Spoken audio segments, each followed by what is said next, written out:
Bonjour à toutes et bonjour à tous. Merci d'être là pour ce nouveau live Better destiné aux freelance. Aujourd'hui, on va attaquer un sujet assez massif, on va dire, à savoir toutes les questions relatives à la valorisation des projets et à la budgétisation, ou en tout cas à la création de devis sur les projets pour nos clients. Better fonctionne un petit peu de la même manière. On a une première partie qui est théorique, entre guillemets, qui est plus liée à la présentation. Ensuite, on aura une partie démo. Donc aujourd'hui, la démo, ça va être, on va commencer par décortiquer un petit peu deux devis freelance existants. Les deux personnes qui me les ont envoyés sont peut-être là. Donc ils sont peut-être en train de serrer les fesses un peu. Mais l'idée, c'est surtout de décortiquer ces devis pour arriver à des choses constructives. Et l'étape d'après, ça sera de reconstruire un devis dans l'objectif, que ce soit un devis qui soutienne des projets qu'on arrive à valoriser vraiment correctement. Et de deux, l'objectif d'un devis, c'est que naturellement, il soit suffisant pour pas qu'on ait besoin de devoir le défendre à outrance, en fait. Donc voilà, attaquons aujourd'hui, booster la valeur de ces projets avec des devis solides, avec des estimatifs et des devis solides. Première partie, un petit peu un état des lieux sur les freelances et l'estimation des projets. Aujourd'hui, quand on parle freelancing et estimation des projets, création de devis, il y a un petit peu trois grands sujets qui sont en jeu. Le premier, c'est la peur du non ou la peur de la réponse du style j'ai trouvé quelqu'un de moins cher. Donc ça, c'est vraiment problématique. Ça concerne assez souvent les freelances les plus fragiles, donc qui n'ont pas encore une activité 100% viable ou une activité où il y a les leads qui rentrent tout seuls. C'est un risque, le non, c'est un risque que parfois on ne peut pas prendre, malgré les répercussions. Les répercussions, du coup, on les connaît tous, hein, à force d'établir des devis qui sont sous-cotés, de les prendre parce qu'on a nos raisons pour lesquelles les prendre, les répercussions, c'est des réglages du marché, des réglages de notre image, et puis des réglages de la culture des clients par rapport aux pratiques qu'on a sur les projets, aux pratiques tarifaires qu'on peut avoir sur les projets. Donc ça fait déjà appel à ce premier élément, la peur du non ou la peur du « il y a moins cher ailleurs ». Le deuxième élément, c'est que estimer un projet, ça met pas mal de monde mal à l'aise. Pourquoi? Parce que on parle d'argent et que le rapport à l'argent et les freelances, c'est pas toujours ça en fait. Donc forcément, discuter argent, c'est pas évident pour tout le monde. Donc proposer de vendre quelque chose, faire une estimation, mettre une valeur sur son travail, mettre le prix devant le nez d'un prospect, devoir négocier, ça c'est encore pire. Voilà, c'est vraiment des sujets qui ne sont pas évidents pour tout le monde. Et le dernier point, quand on évalue des budgets, en tout cas on évalue des projets, pour beaucoup c'est compliqué parce que ça fait appel à des questions qui sont parfois complexes à travailler. La première, c'est comment est-ce qu'on établit ses tarifs, son TGM par exemple. La deuxième, c'est est-ce que j'ai envie d'être dans des standards, en fait, dans les standards du marché, pour pouvoir être comparable. Ensuite, forcément, évaluer un projet, ça fait appel à la confiance qu'on peut avoir dans son offre et ça fait aussi appel à la gamme qu'on souhaite défendre par rapport à son activité. Voilà, est-ce que évaluer un projet quand je me positionne sur du haut de gamme, c'est toujours différent qu'évaluer un projet quand je ne me positionne pas forcément sur du haut de gamme. Voilà, donc ça fait appel à pas mal de choses. Et pourtant, estimer des projets et vendre des projets, ça fait partie du jeu de l'entrepreneuriat. Dire qu'on est freelance mais qu'on n'aime pas vendre, je peux le comprendre, mais c'est un petit peu un non-sens. Je veux dire, quand on est freelance, on fait tout, en fait. Ça fait partie du job.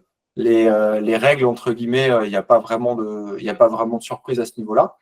Et estimer et vendre des projets, c'est important, justement, pour deux choses. La première, c'est que ça contribue à développer nos activités.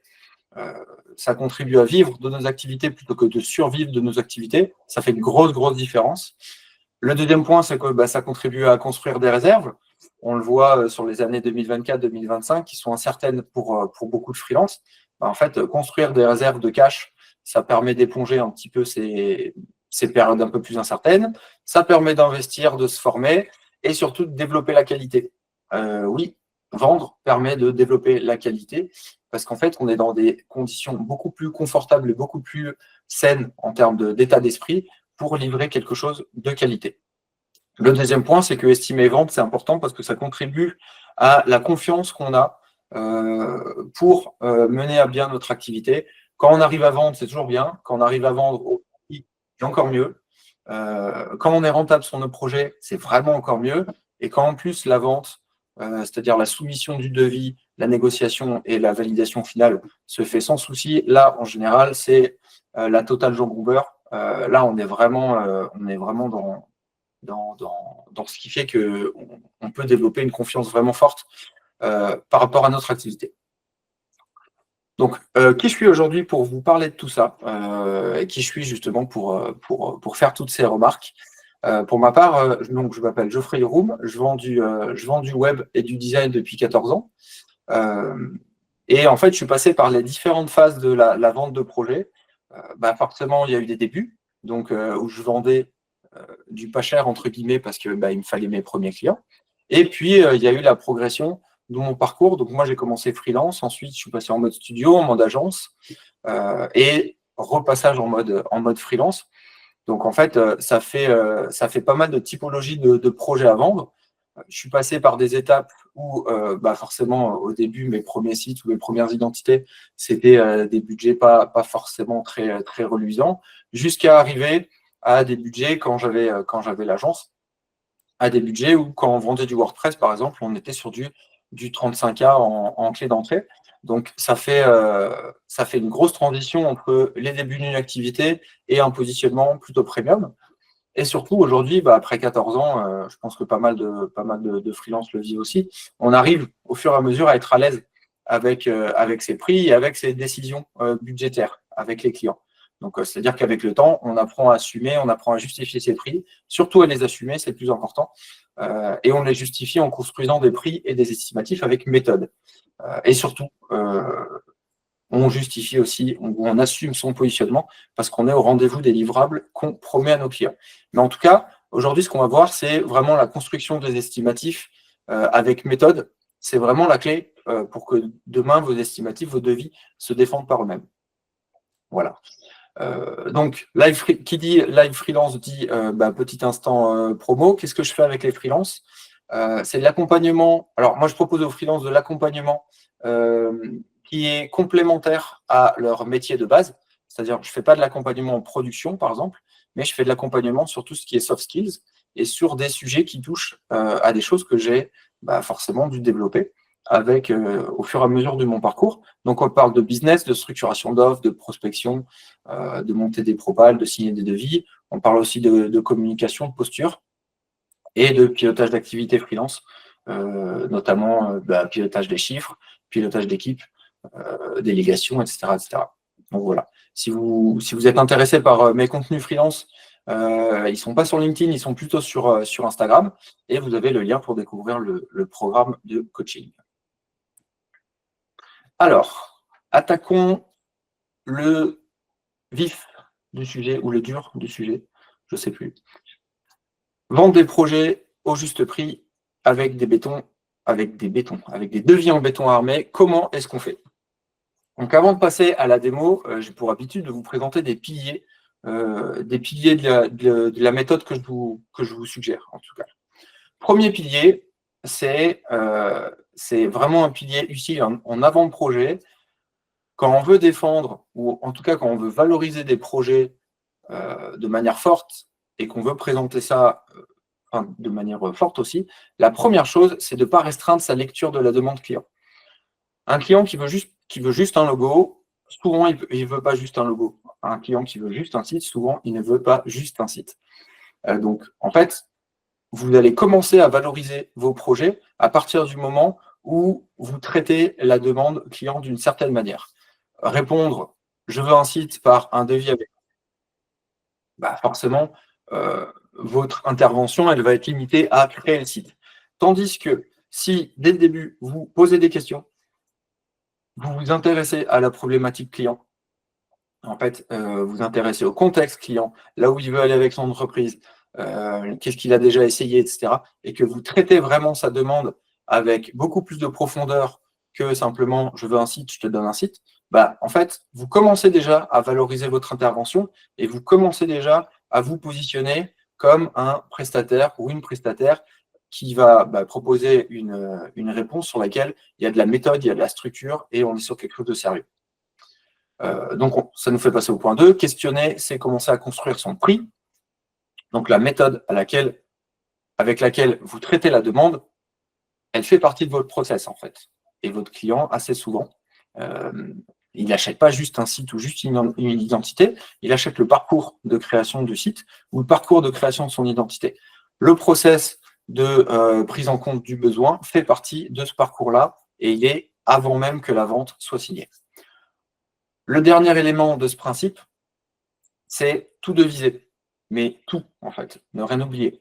Assez souvent, ce qu'on rencontre quand je fais des one-to-one avec les freelances sur la question des devis, c'est les grands oubliés, la gestion de projet, elle passe très très souvent à la casserole, la stratégie quand il y en a, parce que de temps en temps, il y a des clients qu'on accompagne même sur des petits éléments stratégiques, mais il faut les valoriser quand même. Les opérations sensibles, souvent, elles passent à la trappe, donc la mise en ligne.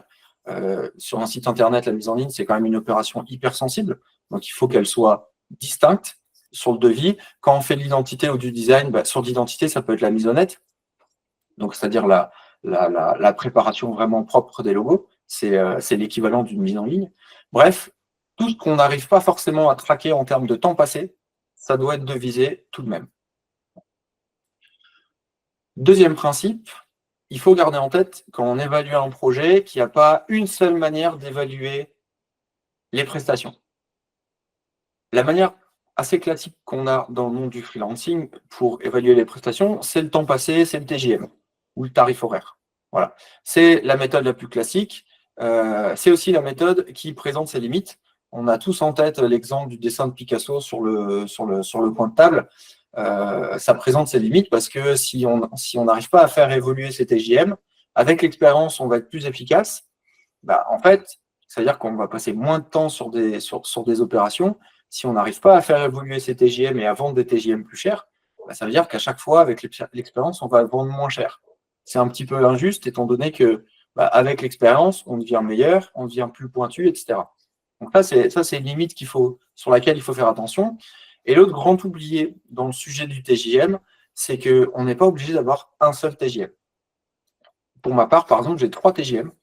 Un TJM pour les opérations de production, donc c'est-à-dire design par exemple, un TJM pour les opérations de conception, donc UX, direction artistique, et un TJM pour tout ce qui est attrait au conseil, à la stratégie et à la formation.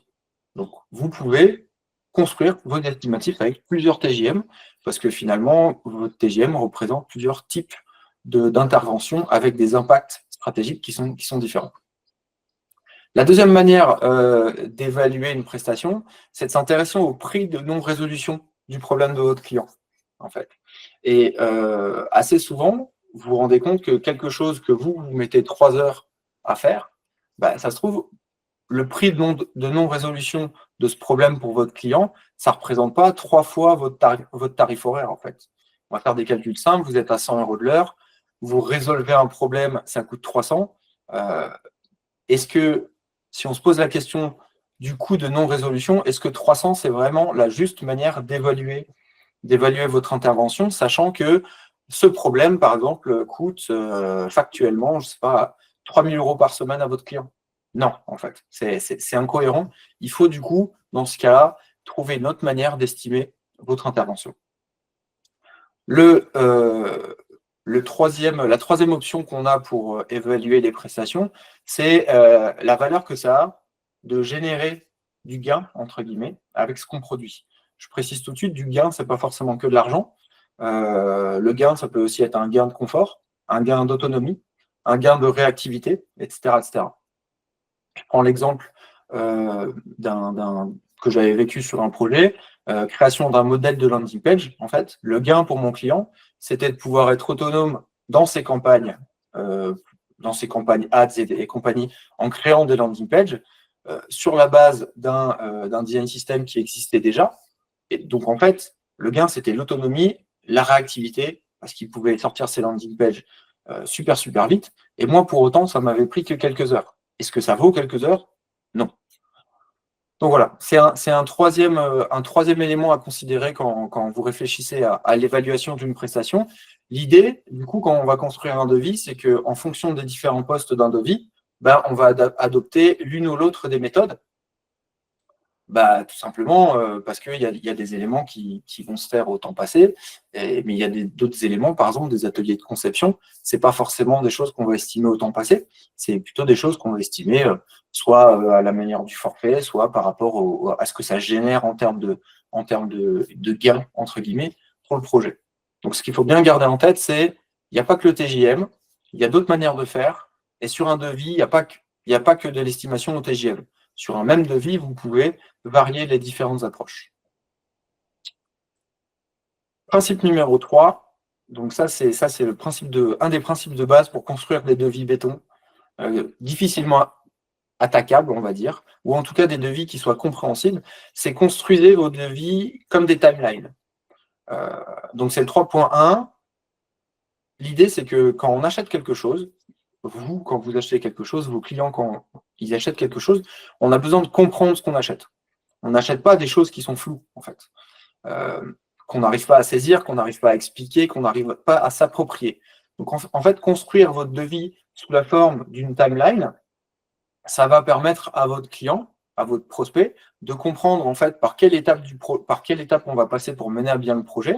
Et ça permet de valoriser le projet parce qu'en fait, on se rend compte que, ah bah oui, ça implique ci et ça implique ça. Ah bah oui, j'avais pas pensé à ça. Et il y a aussi ça, et il y a aussi ça. Et à la fin, on se dit, ouais, ok, c'est quand même du boulot.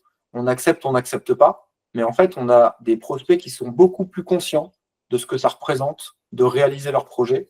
Et ça, c'est super important pour valoriser ces devis. Le deuxième élément, c'est que construire les devis sous forme de timeline, c'est important pour visualiser le travail à fournir par votre futur client. En fait, votre client doit réussir à visualiser ce que lui va devoir faire, en fait, ce que lui va devoir investir, que ce soit en argent, bah forcément c'est le total du devis, mais que ce soit en ressources d'équipe, par exemple.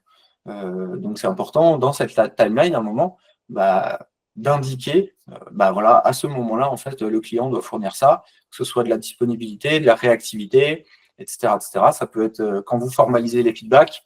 Bah voilà, les feedbacks, ils doivent être faits sous 3 jours après la présentation, etc. Toutes ces choses-là, c'est important de les notifier parce que ça démontre aussi la méthode que vous mettez en place pour livrer les projets. Et encore une fois, je le répète, vos clients achètent un projet, ils achètent quelque chose de la finalité, mais ils achètent aussi le parcours parce qu'en fait, ils vont être à vos côtés pendant tout le long du projet. Le troisième élément de ce principe numéro 3, c'est avant, pendant, après. Donc, l'idée, c'est sur vos devis, matérialiser vraiment les séquences. En général, quand un prospect vient vous voir en disant « j'ai besoin d'un site », le site, ça va être le pendant. Par contre, c'est important sur vos devis de ne pas oublier toutes les opérations qui viennent avant, en fait, avant le sujet principal de la discussion, le site ou l'identité, et aussi de matérialiser tout ce qui vient après. Vous le verrez après, vous le verrez plus tard sur la démo. Mais c'est très important, et ça, c'est s'il y a un trick à mettre en place dès demain, en fait, pour valoriser vos projets, vos devis davantage, c'est bien ça, c'est la timeline avant, pendant, après. Et vous-même, vous allez vous rendre compte, peut-être, en le faisant, que vous sous-évaluez le prix de vos projets par rapport à ce que vous faites vraiment sur les projets. Dernier grand principe, donc en fait, pour avoir des devis béton, il faut vraiment blinder votre devis. Il faut qu'il soit super solide sur plusieurs éléments. Donc, on l'a vu tout à l'heure, il doit être solide sur la construction des différents items, en fait, qui amènent à la tarification finale. Mais en fait, si demain, vous voulez que votre devis devienne désirable, voire qu'on puisse pas trouver quelque chose à redire, la première chose que je vous conseille, c'est de définir des conditions de règlement malines. Les gens achètent autant du prix que des conditions de règlement. Ça, c'est quelque chose que je fais depuis 5-6 ans maintenant.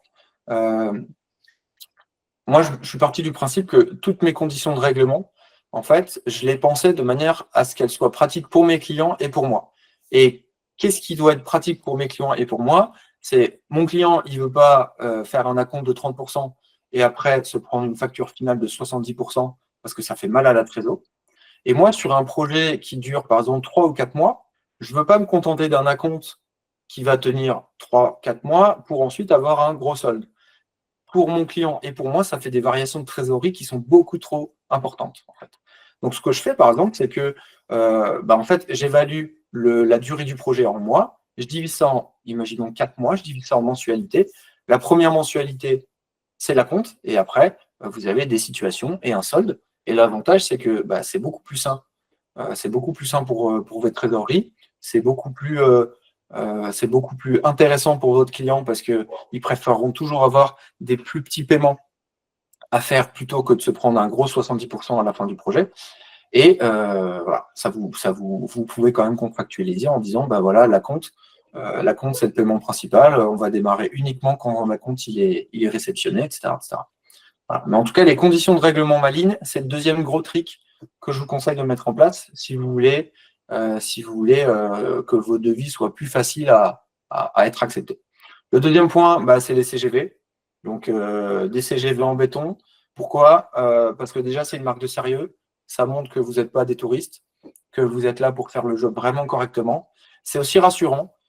C'est rassurant de voir des CGV parce qu'en fait, ça donne un cadre. Et les gens, en fait, c'est ça qu'ils veulent. Ils veulent du cadre. Ils ne veulent pas travailler avec des gens qui ne sont pas organisés, qui fonctionnent à l'arrache, etc. C'est pas, surtout dans des situations où on peut avoir des contextes un peu difficiles, des budgets un peu ric-rac, on a besoin de sécurité et les CGV, c'est en partie de la sécurité. Le dernier point des CGV, c'est que ça vous sécurise si ça tourne mal. Pour ma part, il n'y a pas beaucoup de fois dans ma carrière où ça a mal tourné, mais la seule fois où ça a vraiment mal tourné, il y avait des CGV qui étaient bien établis, qui étaient signés. Donc même si on avait un client qui refusait de payer, etc., en fait, quand on arrivait aux huissiers, etc., il y avait tout qui avait été contractualisé. Donc en fait, il s'est simplement pris une saisie parce que la contractualisation, les CGV, tout était nickel chrome et tout était sécurisé. Donc voilà. Le troisième point du principe numéro 4, blindé de devis, c'est il faut garder en tête quelque chose. Vous allez proposer un devis, vous allez très certainement avoir des clients ou des prospects qui vont vouloir négocier, discuter des choses. Gardez en tête qu'une négociation, c'est toujours du win-win. C'est jamais du gain d'un seul côté. Parce qu'en fait, si vous négociez et qu'il y a une seule partie qui gagne seulement, vous baissez la culotte et en fait, vous ouvrez la voie à une relation dans laquelle potentiellement il y aura toujours de la négo, il y aura toujours de la discussion. Et en fait, c'est une relation dans laquelle votre job va toujours être un petit peu dévalorisé. Pourquoi? Parce qu'il est toujours négociable, en fait. Donc, qu'est-ce que c'est le win pour nos clients? Assez souvent, ça peut être des conditions de paiement ou un prix, un montant. Qu'est-ce que c'est le win pour nous? Ça pourrait être de dire, voilà, OK, s'il y a une réduction sur ce prix-là, soit le scope est réduit, soit s'il y a une toute petite réduction sur ce prix-là, en fait, les conditions de règlement s'adaptent et on est sur du règlement à réception plutôt que du règlement à 30 jours. Donc, il doit toujours y avoir une contrepartie. Voilà. Ça, c'est pour les 4 grands principes que je vous suggère d'implémenter dès demain. Et maintenant, ce qu'on va faire, c'est un petit peu on va passer avant de passer à la démo, on va passer à l'analyse de 2 devis que j'ai reçus. Donc, ce n'est pas évident de recevoir des devis de freelance qui se font analyser en direct. Donc, merci à nos 2 courageux qui m'ont livré ça. L'idée, ça va être de voir un petit peu sur les 2 devis qu'on voit, par rapport à tous les principes qu'on a vus ou que je vous ai détaillés là, qu'est-ce qui est viable, qu'est-ce qui doit être changé, comment ça devrait être changé. Et du coup, juste après, en démo, on pourra voir comment est-ce que, justement, on le changerait. Devis numéro 1. Donc, c'est un devis pour la conception d'un site vitrine sur WordPress. Donc, voilà, devis qui a été réalisé avec un soft, ça doit être un SaaS ou un soft, voilà, ça c'est du classique. Donc on a le numéro de devis, la date, etc. Déjà, ce qui est intéressant, ce qu'on a tout en haut, c'est la date limite de validité. Très important. Vous n'avez pas envie d'envoyer des devis sur lesquels vous allez avoir des réponses 6 mois plus tard et sur lesquels, en fait, vous allez encore être engagé sur un prix que vous avez construit il y a 6 mois dans le contexte d'il y a 6 mois, en fait. Donc, mettez toujours une date de validité, que ce soit 1 mois, 2 mois, mais mettez-en une, évitez les trucs, c'est valable 6 mois, c'est valable 1 an. Non, en fait. Euh, les temps changent rapidement, donc on ne peut pas se permettre d'avoir des devis qui sont valables autant de temps. Deuxième élément, donc voilà, on a les différentes adresses, ça c'est du détail. Sur ce devis, on voit qu'à un moment, il y a la mention qui est précisée à compte de 50% à la commande. C'est bien, mais ce n'est pas suffisant. Donc, un devis blindé, un devis béton, c'est quoi? C'est un devis qui spécifie de manière ultra précise les conditions de règlement. Par exemple, je vous ai mis un exemple, 3 mensualités, 50% d'acompte pour confirmation de la commande, 3 mensualités parce qu'on estime par exemple le projet à 3 mois, 50% d'acompte confirmation de la commande, une situation de 30%, c'est la deuxième mensualité, un solde de 20% à la mise en ligne du site. Donc on précise exactement quand est-ce que les règlements sont déclenchés. Début du projet à la réception du règlement de l'acompte, ça c'est une condition qu'on pose dès le début, et le finish, c'est paiement comptant ou paiement à 30 jours date de facture, et surtout pas d'escompte en cas de règlement anticipé. Donc, je suis d'accord, on passe d'une petite ligne à beaucoup plus de lignes, mais par contre, on passe d'un truc un petit peu bancal, d'une ligne un petit peu bancale sur laquelle un client peut un petit peu jouer au con s'il a envie, à quelque chose de beaucoup plus structuré, beaucoup plus fourni. Et là, je veux dire, c'est pas qu'il n'y a pas de fuite, mais c'est hyper structuré. On sait exactement où on va, en fait. Et votre client, potentiellement, avant même de signer le devis, s'il sait que c'est 3 mensualités, imaginons on est en février, le projet va commencer en mars, en fait, en termes de trésor, c'est hyper pratique parce que votre client sait que en mars, il va devoir lâcher 50%, donc il peut déjà le provisionner. En avril, il va lâcher 30%, il peut le provisionner, et en mai, il va lâcher 20%, il peut le provisionner. Donc, vous avez un devis qui permet déjà à votre client de piloter son budget annuel de manière beaucoup plus facile. Tout en bas du devis, vous avez les mentions sur les retards, etc. Bon, ça, tous les logiciels vous les donnent, ça c'est classique, c'est bien, c'est top. Par contre, 2 éléments qui sont un peu problématiques sur ce devis-là. Alors, je vais commencer par celui du bas. Celui du bas, à un moment, il y a un point qui est noté sur l'hébergement web. Donc, il y a un hébergement qui est vendu, 20 €. Et en fait, juste au-dessus, il y a une licence Elementor qui est vendue 70 €. Donc là, en fait, ça pose un gros problème de cohérence. Déjà, il y a peu de détails sur l'offre d'hébergement. On ne sait pas où est le nom de domaine. Donc ça, c'est pas clair. Et le prix de l'hébergement est franchement incohérent par rapport déjà au marché et par rapport à l'item Elementor juste au-dessus. Donc ça pose un petit peu problème. Mais ce qui pose le plus problème sur ce devis-là, c'est l'ensemble de l'explication du point développement web sur WordPress. Là, en fait, on a à la fois installation de WordPress, intégration d'un modèle Elementor, développement responsive, optimisation des perfs, optimisation SEO, mise en ligne, formation, conformité RGPD. Donc déjà, on a trop de choses dans un premier temps qui ne sont pas assez distinctes, qui ne sont pas précisées dans un ordre logique, en fait, dans un ordre qui correspond à la timeline, et surtout qui ne sont pas triées par type d'intervention. Il y a des interventions qui sont purement techniques, il y a des interventions qui sont de l'ordre du suivi de projet ou de la formation. Et en fait, comme tout est mélangé, bah, ça fait un espèce de gloubli-glouga, un gros truc, un petit peu flou, dans lequel on a vraiment tout. Et après, la problématique, c'est qu'on a un seul prix unitaire pour tout ça.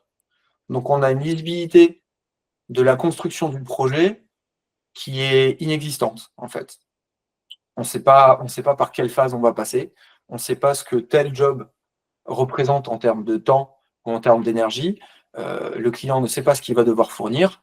On est un peu, donc pour certains clients, ça peut être bien, mais si on est dans un mode où on veut vendre du projet sérieux, du projet blindé, béton, etc., là, ça manque cruellement de structure. Ça veut dire que potentiellement, il y a un risque élevé pour le prestataire parce qu'il n'y a rien qui est découpé. Après, là, il y a une sécurité, c'est indiqué 2 révisions comprises, nombre de pages, etc. Voilà, on a un peu de sécu, mais c'est pas non plus, c'est pas assez limpide. Donc voilà. Deuxième exemple, donc on est sur un autre devis. Donc vous remarquerez, on est sur un premier devis à 1000, allez, on arrondit à 1007 hors taxe. Le deuxième devis, on est à 1009 hors taxe. Donc on est sur des devis que, là on est sur du site, que beaucoup de freelance dans l'écosystème web, en fait, pratiquent encore aujourd'hui. Et l'objectif, ça va être de montrer que, en fait, on n'est pas obligé d'en rester là. Et si on veut faire monter la valeur de nos projets, il ne faut pas simplement changer les chiffres sur le devis, il faut construire votre devis complètement différemment. Donc, sur ce devis, qu'est-ce qui fonctionne, qu'est-ce qui ne fonctionne pas? Donc, la première chose qui fonctionne, c'est qu'on a un meilleur découpage des groupes d'intervention. Donc, on a un groupe gestion de projet, un groupe refonte du site, un groupe fonctionnalité lié aux spécificités métiers. Donc, par rapport à avant, on a déjà un découpage qui est fait, c'est un petit peu plus lisible. D'un autre côté, tout en haut à droite, il y a aussi une chose qui est vraiment bien, c'est dans ce cas-là, par exemple, la gestion de projet, elle est offerte. Donc, c'est indiqué prix unitaire 250, quantité 1, réduction offerte. Donc, ça, c'est un très bon point parce que quand on offre des prestats, on indique toujours que la presta, elle est offerte dans la réduction, mais on n'indique jamais une presta à 0 €.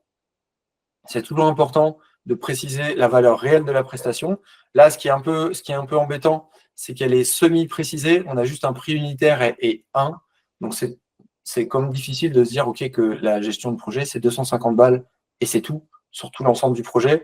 Ça aurait été plus intéressant de mettre, par exemple, prix unitaire, un tarif à l'heure, par exemple. Imaginons 100, quantité 3. Voilà, on aurait eu quelque chose de plus structuré, plus compréhensif. OK, il y a 3 heures de gestion de projet et que ce soit offert ou pas, voilà. Mais au moins, c'est beaucoup plus visible.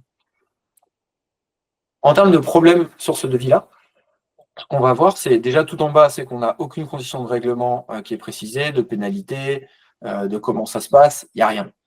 Donc ça, c'est gros danger pour nous en tant que prestataire, parce que demain, un client qui fait n'importe quoi, il n'y a rien qui est formalisé, il n'y a rien qui est accepté. Le deuxième point, c'est que du coup, en fait, on a un devis qui est bien mieux découpé. Par contre, le découpage, on n'a pas les prix des opérations qui correspondent. C'est-à-dire, on a un grand groupe refonte de prix, et après, et c'est tout. Mais dans ce groupe, on a un changement dans le header, ou commerce, footer, pied de page, revendeur. Donc en fait, on a des chapitres dans ce groupe, mais on ne sait pas à quoi correspondent les choses. Donc ça, c'est aussi danger pour vous. Pourquoi? Parce que si je prends l'exemple changement dans le header navigation, en fait, vous n'avez pas de temps, par exemple, dédié à ces opérations-là. Vous n'avez pas de nombre d'itérations prévues et contractualisées avec votre client. Donc là, vous vous ouvrez aux allers-retours incessants. Et c'est vraiment dangereux, surtout quand on est sur des devis avec des prix comme ça. Donc voilà, donc 2 devis analysés.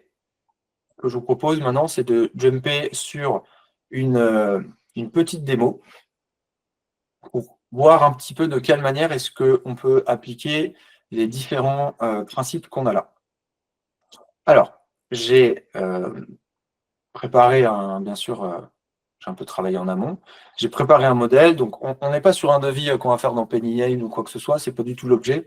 L'idée, c'est juste d'avoir un moment, un document, vous puissiez avoir une restitution sur laquelle vous puissiez visualiser un petit peu les éléments clés du devis. Donc, les éléments clés dont on a besoin, il y a le numéro de devis, il est là, forcément, la date du devis, et surtout la date de validité. Le deuxième point important à préciser, c'est l'objet du devis. Donc, dans ce cas-là, refonte du site web. Donc là, j'ai un devis web. Juste à côté, j'ai un autre onglet où on pourra faire l'exercice avec un devis identité. Comme ça, on ne se restreint pas et on peut appliquer les mêmes principes aux 2 devis. En dessous de l'objet, il y a un item description livrable, très intéressant parce que si on prend l'exemple d'un site web, il faut préciser le livrable. Donc là, c'est par exemple c'est création d'un thème WordPress, par exemple. Restons dans le thème. Et mise en ligne du site sur vos serveurs. Là, on a quelque chose de formalisé, contractualisé, et en fait, il n'y a pas de... une fois que le projet est terminé, il n'y a pas de discussion à avoir pour que vous puissiez shooter la facture finale. En fait, le livrable, c'est la mise en ligne sur vos serveurs. À partir du moment où le site est mis en ligne sur les serveurs et que vous avez une validation par mail, vous pouvez shooter la facture définitive. Voilà. Ensuite, les conditions. Les conditions, je les ai mis tout en haut parce que je n'ai pas envie de scroller à chaque fois. En général, on les met en bas, du site du devis. Donc les conditions, moi je vous conseille de bosser sur 4 blocs de conditions. Le premier, c'est comment est-ce que le devis est construit. Moi, j'indique toujours que le budget il est établi hors achat d'art. Donc, je précise ce que c'est achat de typographie, achat d'image, hors frais techniques, hébergement, nom de domaine, extension payante, dans le cas de site WordPress. Comme ça, vous vous dégagez déjà de ce truc-là. Si vous avez une stack d'extensions payantes et que, à un moment dans l'année, il faut tout renouveler, si vous ne l'avez pas prévu, en fait, si vous ne l'avez pas indiqué, votre client peut vous dire c'est pas mon problème, en fait. Donc, parfois, vous êtes OK, mais parfois, vous n'êtes pas OK. Et enfin, les points, donc c'est aussi budget établi hors déplacement et hébergement éventuel. Très important, si vous ne précisez pas ça, mais qu'à un moment, vous devez vous déplacer partout, dans tous les sens, si ce n'est pas précisé, en fait, ça peut donner lieu à des des discussions pas forcément agréables avec vos clients. Donc ça, c'est le premier point. On établit comment est-ce que le budget il est construit. Le deuxième point, c'est les situations. Donc là, je précise, par exemple, projet évalué à 4 mois, soit une première mensualité de 30% à compte, 2 mensualités de 25% qui sont des situations, et une dernière mensualité qui est un solde de 20%. Donc là, on a quelque chose de super carré. Votre client peut se projeter directement dans son pilotage financier. Mention numéro 3, qui est très, très, très souvent oubliée et très souvent pas respectée du tout, c'est début du projet à l'encaissement de la compte initiale. C'est pas au règlement, c'est pas machin, c'est pas un truc, c'est à l'encaissement. C'est quand je vois que la compte, il est encaissé sur mon compte en banque. Là, je commence, pas avant. Vous pouvez commencer avant, mais si vous le faites, ne vous étonnez pas que tous les autres paiements soient retardés. Voilà, que les entreprises aient des process de paiement ou pas, ça, c'est pas votre problème, en fait. C'est aux boîtes de se débrouiller pour que ça passe bien. Et la dernière condition dont on a besoin, c'est paiement comptant ou paiement à 30 jours, mais vous précisez. Donc, la différence, il me semble, entre paiement comptant et paiement à réception. À réception, c'est quand on réceptionne la facture. Voilà, c'est un petit peu... moi, j'estime que c'est un petit peu abusé parce que souvent, les boîtes ont quand même besoin de réceptionner la facture, de transmettre à la compta. Donc, demander un paiement à réception, genre le jour même ou le lendemain, voilà, soyons un petit peu... détendons-nous un petit peu. Mais paiement comptant, ça sous-entend paiement rapidement, c'est reçu, traité, payé, en fait. C'est un petit peu moins hardcore qu'à réception, limite comme à la caisse au supermarché. On précise toujours pas d'escompte en cas de règlement anticipé et on précise les modalités, les mentions, de pénalité. Voilà. Donc ça, c'est valable sur un devis web, c'est aussi valable sur un devis d'identité. Bon, sur l'identité, les frais techniques, ils sont pas forcément utiles, mais la mention sur les achats d'art, elle est tout autant. Donc maintenant, sur une refonte de site web, donc si on reprend par exemple ce qu'on avait là, donc on avait un travail web estimé à 1 600 €. Si en fait on devait retransformer ce devis, comment on s'y prendrait? Le premier élément, c'est d'appliquer la timeline. Donc, c'est-à-dire, on va indiquer des groupes de prestations qui correspondent au déroulement du projet. Donc, quand on fait du web, c'est assez simple. Dans un premier temps, on a l'avant-projet. Donc, on va faire un bloc avant-projet. Ensuite, on va avoir un bloc production. Donc, c'est là où on va avoir le design, le dev, etc., etc. Ensuite, on va avoir un bloc mise en ligne. Pourquoi? Parce qu'on a vu que c'est important de matérialiser les grandes étapes du projet. Ensuite, on va avoir un bloc, on a toujours du suivi de projet. Donc, on ne peut pas le mettre en parallèle comme un Kanban, mais on va le mettre à part. Et quand on est sur du site, le dernier bloc qu'on a toujours, c'est maintenance et évolution. Donc déjà, quand on voit ces différents blocs, on se dit, OK, 1600, c'est chaud. Ça va être très très chaud de les faire tenir là-dedans. Donc, qu'est-ce qu'on met dans avant-projet? Donc, je vous le rappelle, l'objectif, c'est qu'on arrive à évaluer, ou en tout cas à valoriser nos projets bien mieux qu'avant. Donc, je vais nettoyer un petit peu tout ça.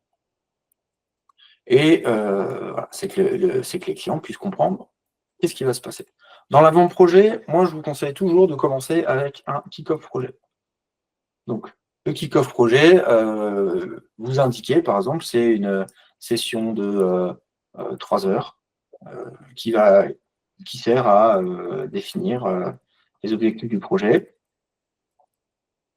les responsabilités, pardon, l'ambition du projet, bien sûr, la manière d'indiquer que le projet est un succès, donc les facteurs de succès du projet et son organisation du projet. C'est-à-dire le tempo, par exemple. Voilà. Déjà, ça, c'est le kick-off, c'est un petit peu c'est aussi le grand oublié. Alors que, en fait, si on cherche à valoriser nos projets, le kick-off, vous pouvez le vendre en heures, par exemple. On va avoir, là, on a dit que c'était 3 heures. Et en fait, on peut se dire, donc, moi, je vous conseille toujours d'avoir plusieurs TGM, parce qu'on est d'accord que là, dans l'avant-projet, on va être sur des phases stratégiques. L'intervention sur une phase stratégique, ça n'a pas la même valeur que l'intervention sur de la simple production. Donc, si on prend par exemple, je vais noter en haut, j'avais demandé à ChatGPT ou à d'autres IA un petit peu les tarifs moyens du marché. Si on est sur un TGM moyen classique à 500, vous pourriez très bien vous dire que le TGM d'au-dessus, c'est 700 pour tout ce qui est conception, et le TGM de strat, c'est 900 par exemple. Donc, si on construit, on va construire le devis sur cette base-là, comme ça vous permet de vous projeter. Là, on est sur de l'avant-projet, on est sur de la stratégie. Donc, je ne vais pas mettre prix unitaire, là, je vais mettre de l'heure, donc je vais mettre 900 sur 7. Donc, ça me fait un prix unitaire à 128, on va arrondir, 130. Donc, voilà. Là, déjà, par rapport au devis à 1006, on a gagné presque 400 € sur quelque chose qu'on fait de toute façon. C'est-à-dire, on fait toujours une réunion de préparation de projet, mais c'est juste qu'on ne la vend jamais, en fait. Et cette réunion, vous la préparez, vous la menez, vous faites un compte-rendu. Ça vaut bien quelque chose. Et ce n'est pas de la gestion de projet, c'est un kick-off. Deuxième élément que vous pouvez indiquer dans les avant-projets, c'est atelier de conception. Donc, imaginons, vous avez un atelier persona, et vous pouvez avoir un autre atelier sur, par exemple, les parcours ou sur l'arborescence et la stratégie de contenu. Voilà.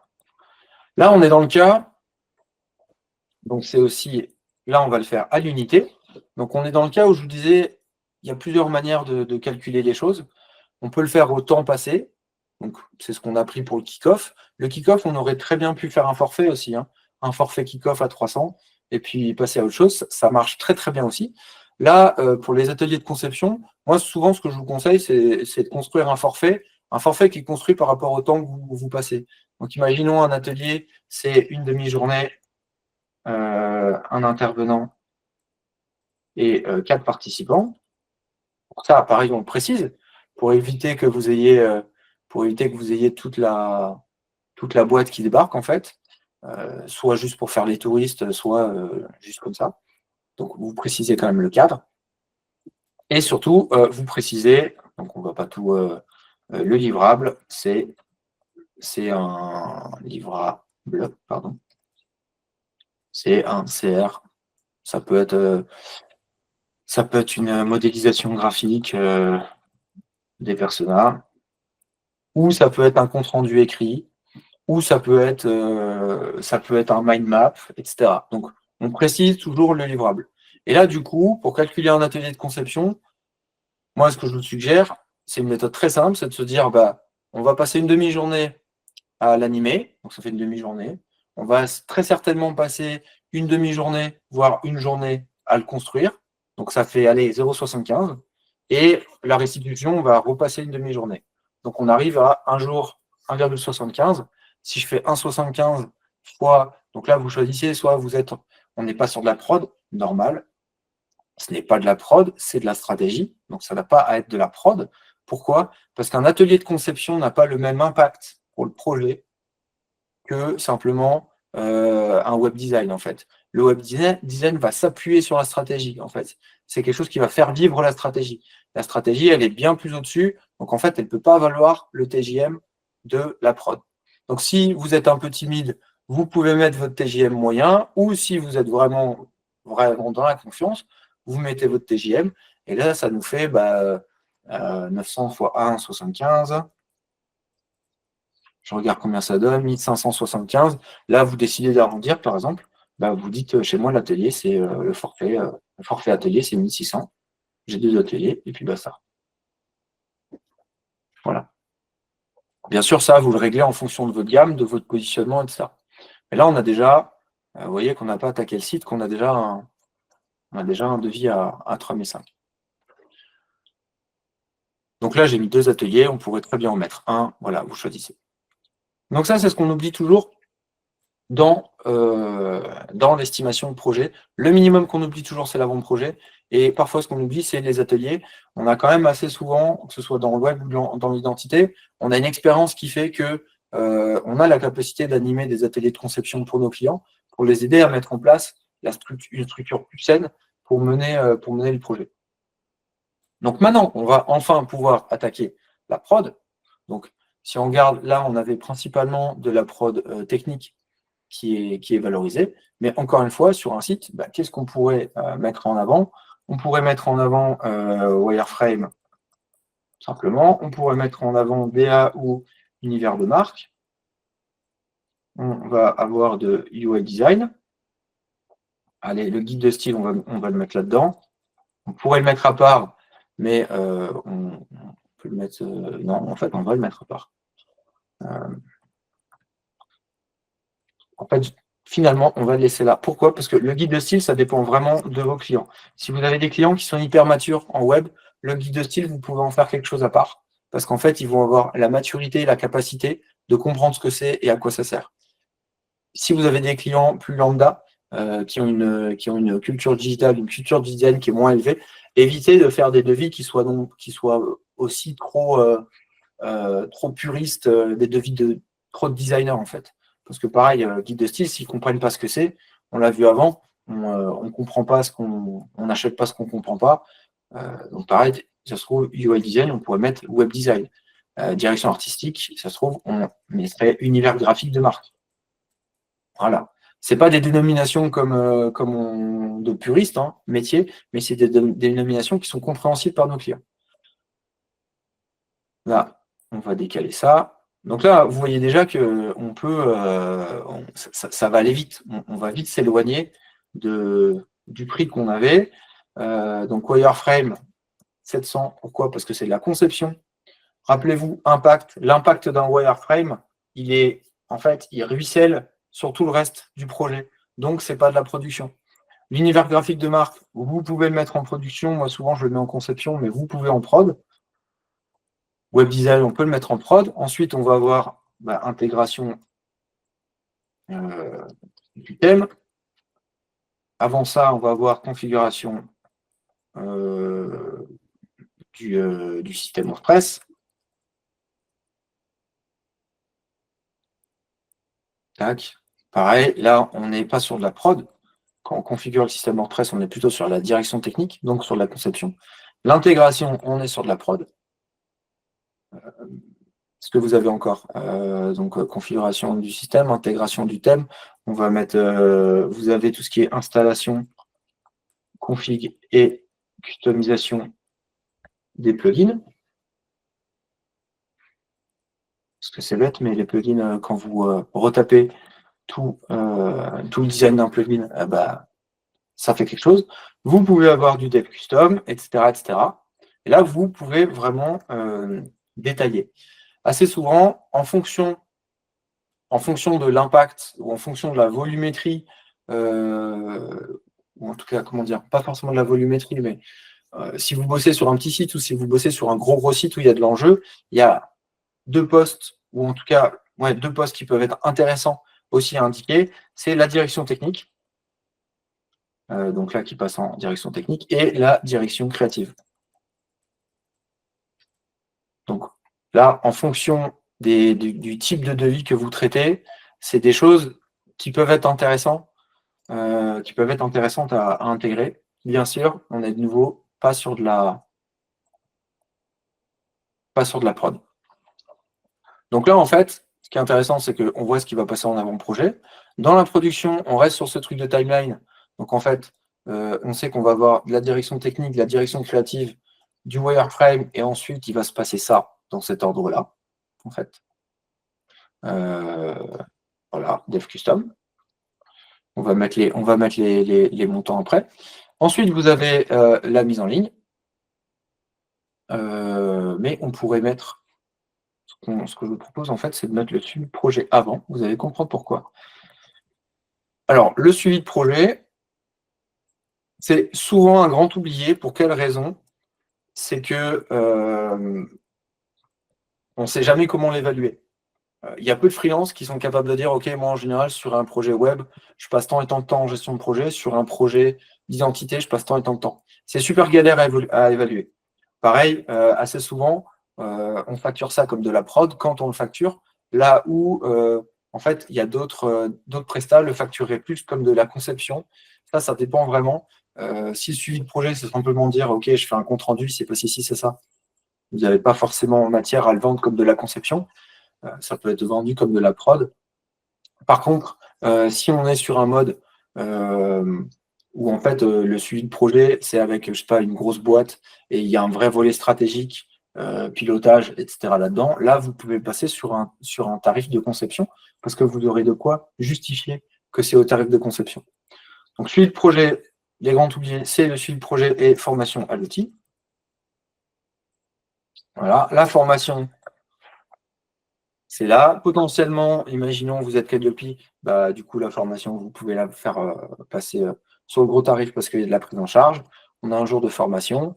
Et le suivi de projet, quand on ne sait jamais comment l'évaluer, en ce qui me concerne, donc depuis toutes ces années, l'expérience m'a montré que moi, je prends le temps de prod, en fait, et je fais au moins 30% de ce temps de prod. Donc là, pour l'instant, le temps de prod, c'est ce que j'ai dans la production. Il n'y a rien qui est saisi. Mais je sais que le suivi de projet, ça va être 30% du temps de prod. Et en réalité, quand je regarde, je les passe vraiment, en fait. Donc là, vous pouvez construire, voilà, alors direction technique, on va laisser du petit site, donc on va le mettre à 0. Wireframe, allez, vous allez passer une demi-journée à faire du wireframe vite fait. L'identité de marque, c'est un petit site. Voilà, pareil, design, on va le mettre petit. Configuration du thème WordPress, on va le mettre petit. Pour l'instant, je mets des choses petites parce que l'exemple qu'on avait avant, c'est un devis à 1006. Donc, on va pas transformer ça en un devis à 20 000 balles tout de suite. C'est assez normal.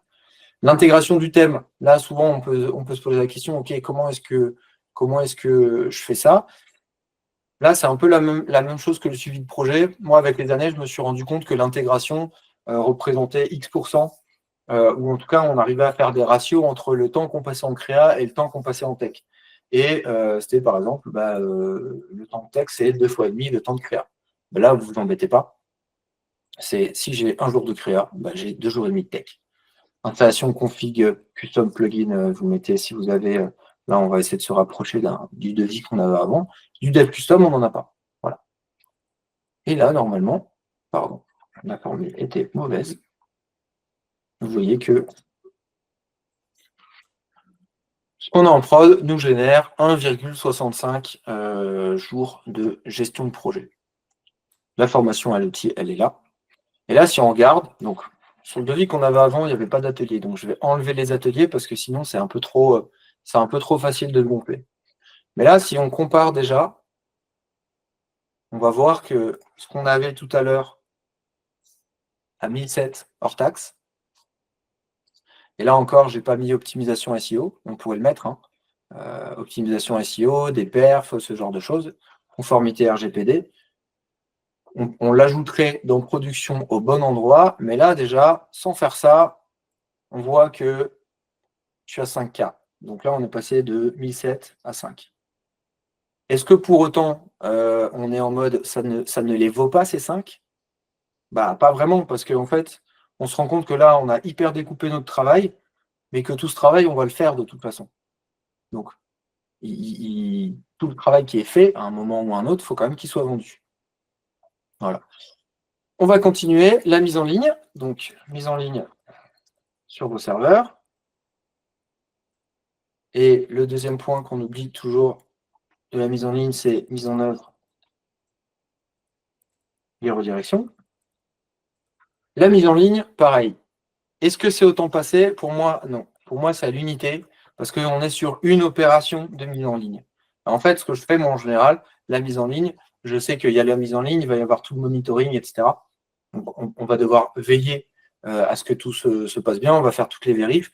Je sais qu'en tout, d'expérience, j'avais quelqu'un sur le coup entre une demi-journée et une journée. Donc, en fait, je prends une journée au tarif de conception, au tarif de direction technique. Je peux sans aucun problème, je peux expliquer en quoi c'est de la direction technique. Parce que si la mise en ligne elle est ratée, bah, en fait, tout le travail qu'il y avait au-dessus, il est raté. Et la mise en œuvre des redirections, ça peut être compté comme de la prod. Ça peut même être compté comme à l'heure. C'est ce qu'on avait. Donc, si on est sur la prod, on est sur 500.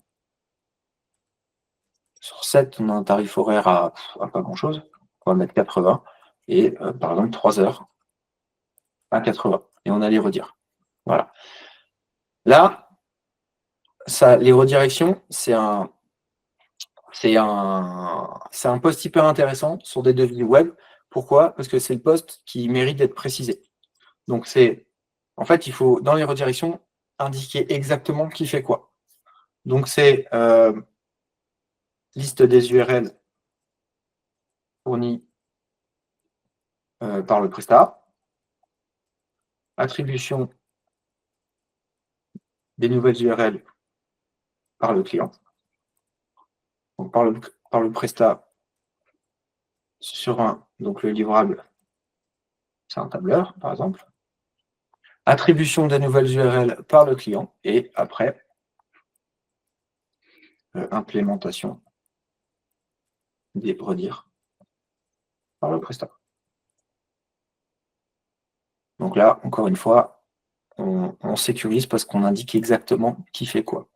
Là, pareil, il y a un truc qu'on n'a pas mis, qu'on pourrait ajouter, par exemple, sur le suivi de projet, c'est qui fait la saisie des contenus. Est-ce que la saisie des contenus, c'est le client? Est-ce que c'est nous? Moi, ce que je vous suggère de mettre à chaque fois, c'est saisie de contenu, moi je mets en option, et j'indique simplement le TJM ou le tarif horaire. Tarif de l'heure, c'est par exemple, on avait 80. Et en fait, on sait que c'est présent, c'est en option, c'est pas estimé, donc ça ne va pas compter dans le prix total. Votre client va faire le choix lui-même de dire s'il saisit les contenus après la formation ou pas. Voilà. On pourrait même encore indiquer d'autres choses sur la production, mise en place d'une pré-production. Il y aurait encore plein de choses à mettre, mais voilà, ça ferait que faire exploser le prix qu'on a déjà explosé juste en dessous. Le dernier point qu'on oublie toujours sur le web, c'est la maintenance et les évolutions. Donc là, il faut aller vite. La maintenance, vous la mettez soit mensuelle, soit bimensuelle. Donc là, si on est sur un petit site, on peut être sur une maintenance bimensuelle. Vous précisez exactement ce que ça signifie. Donc, sauvegarde mensuelle, mise à jour système et plugin. Et après, vous pouvez indiquer pack d'heures pour évolution. qu'on va mettre en option. Donc les évolutions, vous précisez ce que c'est. Est-ce que c'est design, contenu, fonctionnel, vous précisez vraiment, faut être assez complet. Et là, ça va nous permettre de finir une première version de ce premier devis. Donc là, on est sur 6 unités parce qu'on a précisé que c'est bimensuel. Vous regardez un petit peu les systèmes avec lesquels vous bossez, vous regardez un petit peu les offres de maintenance, vous vous rendez compte que vous pouvez facilement, là, si je vois que j'ai une mise en ligne, j'ai 1 heure à 80 €, vous dites, OK, une maintenance, combien de temps ça me prend? Si on veut le faire à l'ancienne, on met 80, voilà, vous avez vendu de la maintenance. Et là, vous mettez par exemple, c'est en option, donc pack 10 heures, 800 € achetés hors taxe. Et là, votre client, il choisit ou il ne choisit pas. Ça, c'est sa responsabilité. Et là, donc, on a notre petit site qu'on avait tout à l'heure, où, alors, en plus qu'on n'a pas mis, on n'a pas mis la licence Elementor, etc. Mais il y a le développement là. Le développement responsive, on pourrait en faire un item à part. Donc là, l'objet aujourd'hui, ce n'est pas de prendre ce truc de production et de le fournir le plus possible. Là, je l'ai fourni de telle manière à ce que ça corresponde au devis initial qu'on avait. Si demain, vous travaillez sur un site plus gros, avec beaucoup plus d'enjeux, c'est clair que vous allez beaucoup plus le fournir. Vous aurez peut-être un item pour le multilingue, un item pour le responsive. Le responsive, c'est pareil.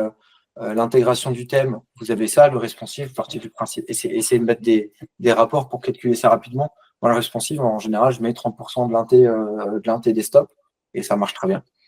Et voilà. Le devis sur lequel on partait tout à l'heure, qui était à 1007, là, simplement, ce qu'on a fait, c'est rajouter les opérations qu'on met en œuvre à chaque fois, mais qu'on oublie à chaque fois d'estimer.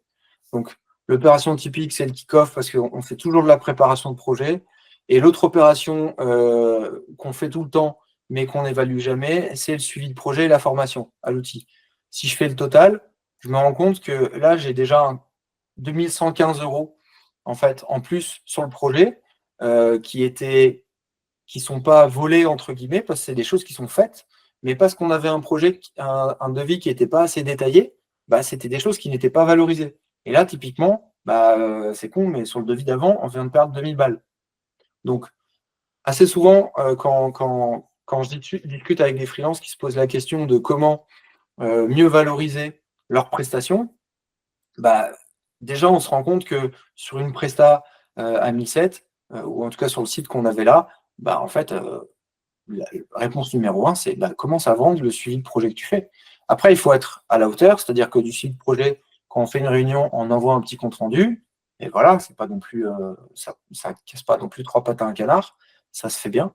Mais voilà, déjà non, on se rend compte que quand on met en avant ce qu'on ne vend jamais, ça change beaucoup. Si on fait le sous-total juste de la prod, on se rend compte qu'on est à 2009. Donc on n'est pas non plus, on est un peu plus de 1000 au-dessus du prix d'avant. On n'est pas non plus, on n'éclate pas les compteurs non plus.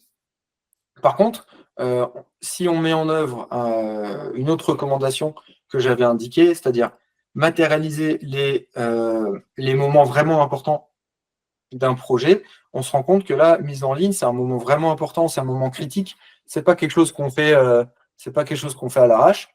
Là, on a encore gagné 700. Donc, si je prends ma mise en ligne et mes redires, ma gestion de projet. Alors, les redires, il n'y avait pas. Parce qu'imaginons, c'est un site neuf. Donc, je prends simplement ma mise en ligne, ma gestion de projet, mon kick-off. Déjà là, j'ai gratté 2008. Est-ce que c'est du vol? Non, c'est quelque chose qui est fait et c'est quelque chose qui vaut ce prix-là parce que c'est des opérations qui sont, un, nécessaires et qui sont, deux, stratégiques en fait. Voilà. Ensuite, vous avez la maintenance qu'on n'avait pas. Donc, re 480. Donc là, on a déjà grignoté 3295. Les redirections, ils sont là. Donc là, vous voyez, c'est quand même assez facile de passer d'un devis, on va dire, de survivant à un devis de quelqu'un qui vit son activité de manière viable et qui peut être en paix avec le débat de l'argent, l'argent c'est mal, etc., etc. Qui est complètement faux, mais qui est encore une limite pour beaucoup. Là, on se rend compte qu'on est sur, on est passé de 1007 à 6004 sans pour autant pratiquer du vol, mais en implémentant plusieurs bonnes pratiques. La première, c'est présenter le devis sous forme d'un découpage regroupé par timeline. En fait, comme ça, on comprend exactement comment ça va se passer. Vous pouvez même être plus précis en indiquant, voilà, par exemple, l'avant-projet, il va durer 3 semaines, la prod, elle va durer 1 à 2 mois. Le suivi de projet, bon, c'est surtout le truc. La mise en ligne, c'est 1 jour. Enfin, c'est vous pouvez indiquer 3 jours immobilisés. C'est-à-dire, le client finit de saisir les contenus, vous attendez, parce qu'il y a toujours des trucs qui manquent, vous faites votre mise à jour, et avant de dire que tout est OK, vous attendez encore 1 jour pour faire les dernières vérifications. Voilà, mise en ligne sur les serveurs. Vous pouvez même ajouter avec 30 jours de garantie sur bug fonctionnel. Ça, moi, je l'indique toujours. Je précise bug fonctionnel pour éviter que les clients vous fassent passer, vous mobilisent sur de la garantie pour faire des changements graphiques, en fait, qui n'ont rien de bug fonctionnel. Donc voilà, ça c'est pour un premier devis qu'on aurait sur du site web. Donc là, on se rend compte que non, un site web, ça ne vaut pas 1 500 €. Non, un site web, ça ne vaut pas 2 000 balles. Quand on découvre vraiment ce qu'on doit faire, les opérations qu'on doit mettre en œuvre pour créer un site web digne de ce nom, et là, on n'a pas mis optimisation SEO, etc., ben, on se rend compte que ça vaut pas 1 500 balles. Après, chacun fait ses propres choix. Les gens qui veulent vraiment le vendre 1 500 €, qu'ils le vendent 1 500 €, c'est très bien. Par contre, cet exercice est très, très intéressant parce que ça permet vraiment de se rendre compte de toutes les opérations qu'on a à faire là-dessus.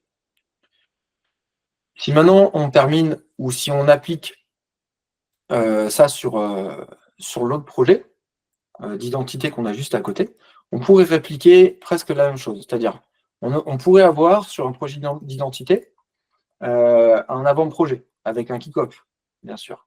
Donc, on va prendre exactement la même chose. On ne va pas tout refaire. Et on avait des heures.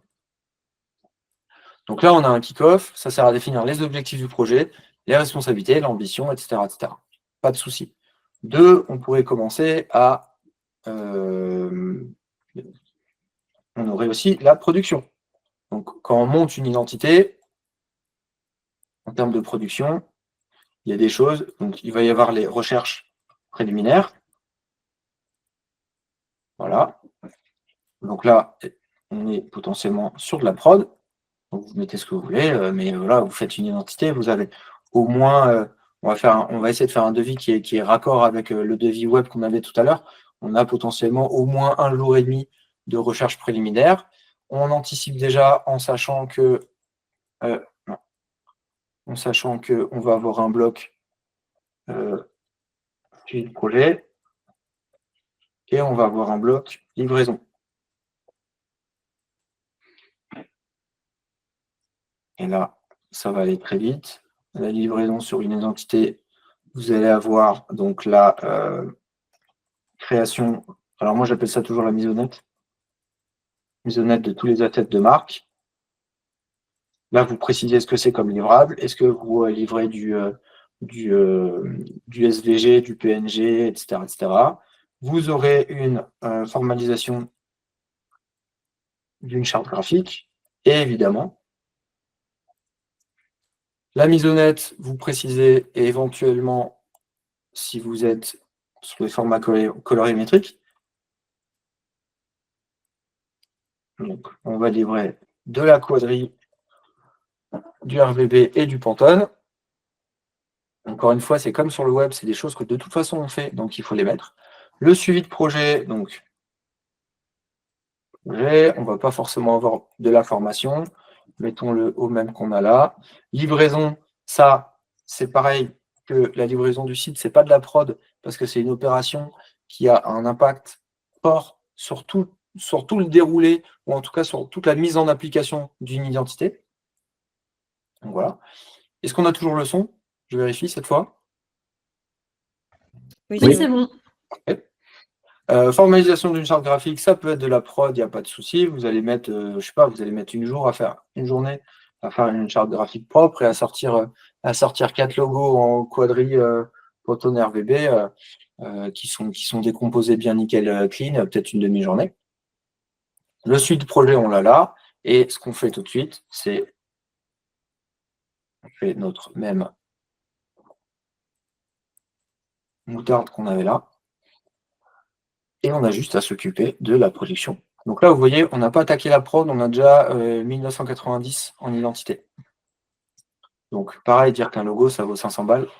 Quand on regarde vraiment tout ce qu'on doit faire pour créer un logo en bonne et due forme, pour une entreprise qui a un minimum d'objectifs qu'on aura définis, qui veut en faire quelque chose, etc., bah non, ça les vaut juste pas. Donc on a les recherches préliminaires, on va avoir la présentation de, ou en tout cas ça va être sélection, travail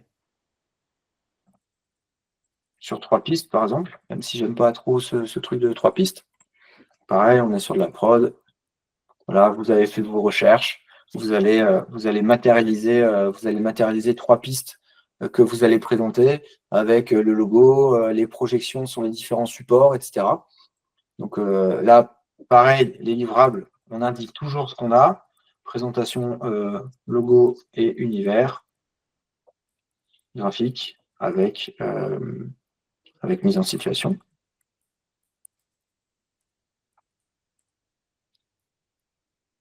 Une fois qu'on aura ça, on va commencer, vous aurez peut-être du travail sur les supports prints de base. Est-ce que ça se fait encore? À voir. Donc on va avoir la carte de visite en tête, etc. Vous allez avoir peut-être, parce qu'on est quand même en 2025, modèle pour communication digitale. Donc vous allez avoir un modèle 4 modèles Insta, par exemple, ou 4 modèles LinkedIn, tiens, restons plutôt. Voilà.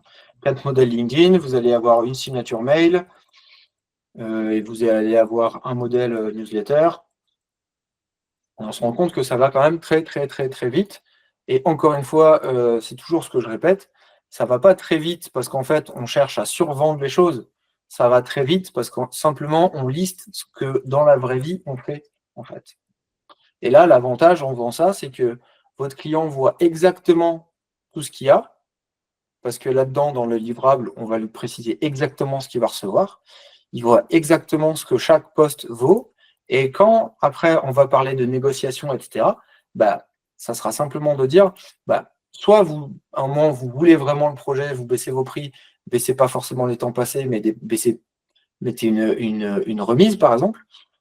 Mais en tout cas, ou sinon, si ça négocie, c'est en mode, dans ce cas-là, les supports print, en fait, on les met en temps passé 0. En fait, on ne les fait pas. Et puis, c'est réglé.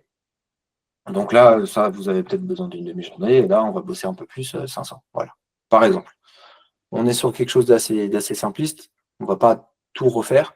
Mais là, on se rend compte qu'on est sur une identité où on est à 3615. Donc voilà. Là où avant, peut-être qu'on aurait vendu cette identité, je ne sais pas, 1005, 2000. Ça dépend vraiment du positionnement de chacun, de la confiance de chacun, de l'expérience de chacun. Voilà. Mais on est là et on se rend compte que là, on a aussi la même chose qu'on avait avant. On a les mêmes bénéfices. On a des conditions hyper claires. On a un projet qui est hyper lisible parce qu'on sait exactement quels sont les 1,5 mois. On voit exactement la temporalité du projet, on voit dans quel ordre est-ce que, sous 3 jours, on voit dans quel ordre est-ce que c'est mis en place. Et en fait, on a quelque chose de là, pour le coup, moi, mes projets, je les ai toujours vendus comme ça. Et on a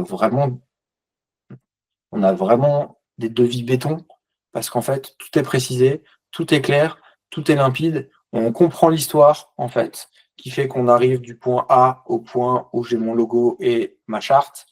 On comprend qu'on est pris par la main, on comprend qu'il y a du suivi, etc.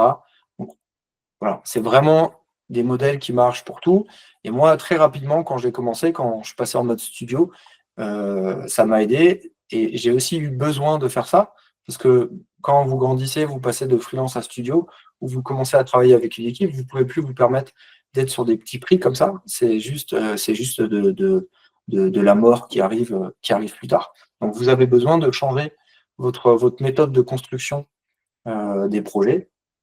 Et en général, d'expérience, avec des estimatifs qui sont construits minutieusement de cette manière, sous forme de timeline, en mixant différents modes d'évaluation, soit du TJM, soit du forfait à l'unité. Là, par exemple, la maisonnette, effectivement, on avait dit que c'était à l'unité, bah, ça se trouve, c'est 700.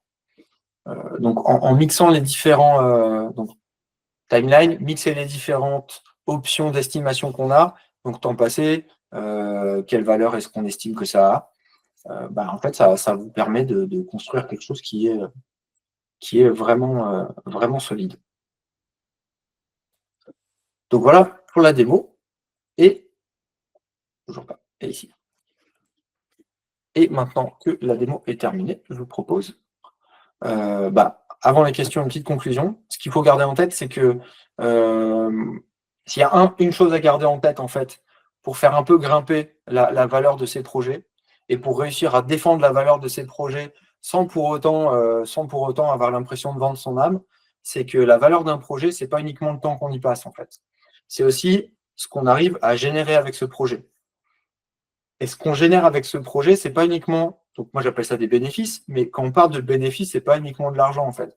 Votre projet il génère des bénéfices en termes d'argent s'il fait gagner de l'argent à l'entreprise, en termes de temps, en termes de confort, en termes d'autonomie, en termes d'image. Et tous ces éléments-là, c'est important de les identifier parce que c'est des choses qui ont une valeur pas forcément tangible, mais c'est des choses qui ont une valeur qui doit être évaluée. Que l'évaluation soit bonne ou mauvaise, c'est pas grave, mais en tout cas, l'évaluation doit être faite absolument. Et c'est aussi de cette manière-là qu'on arrive à avoir des choses beaucoup, beaucoup plus solides. Voilà, maintenant on arrive à la vraie fin. Et puis si vous avez des questions, je vous en prie, c'est le moment. On pourra revenir sur les différents exemples si besoin.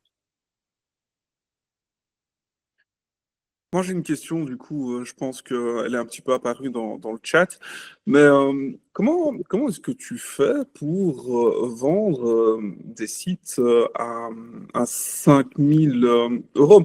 Enfin, je veux dire, il y a quand même pas mal de clients qui, t'auras beau leur expliquer que effectivement tu passes du travail dessus, tu vois, effectivement il y a du temps, il y a des compétences et peut-être même tu as légèrement moins cher que ce qui se fait d'habitude. Mais Ouais.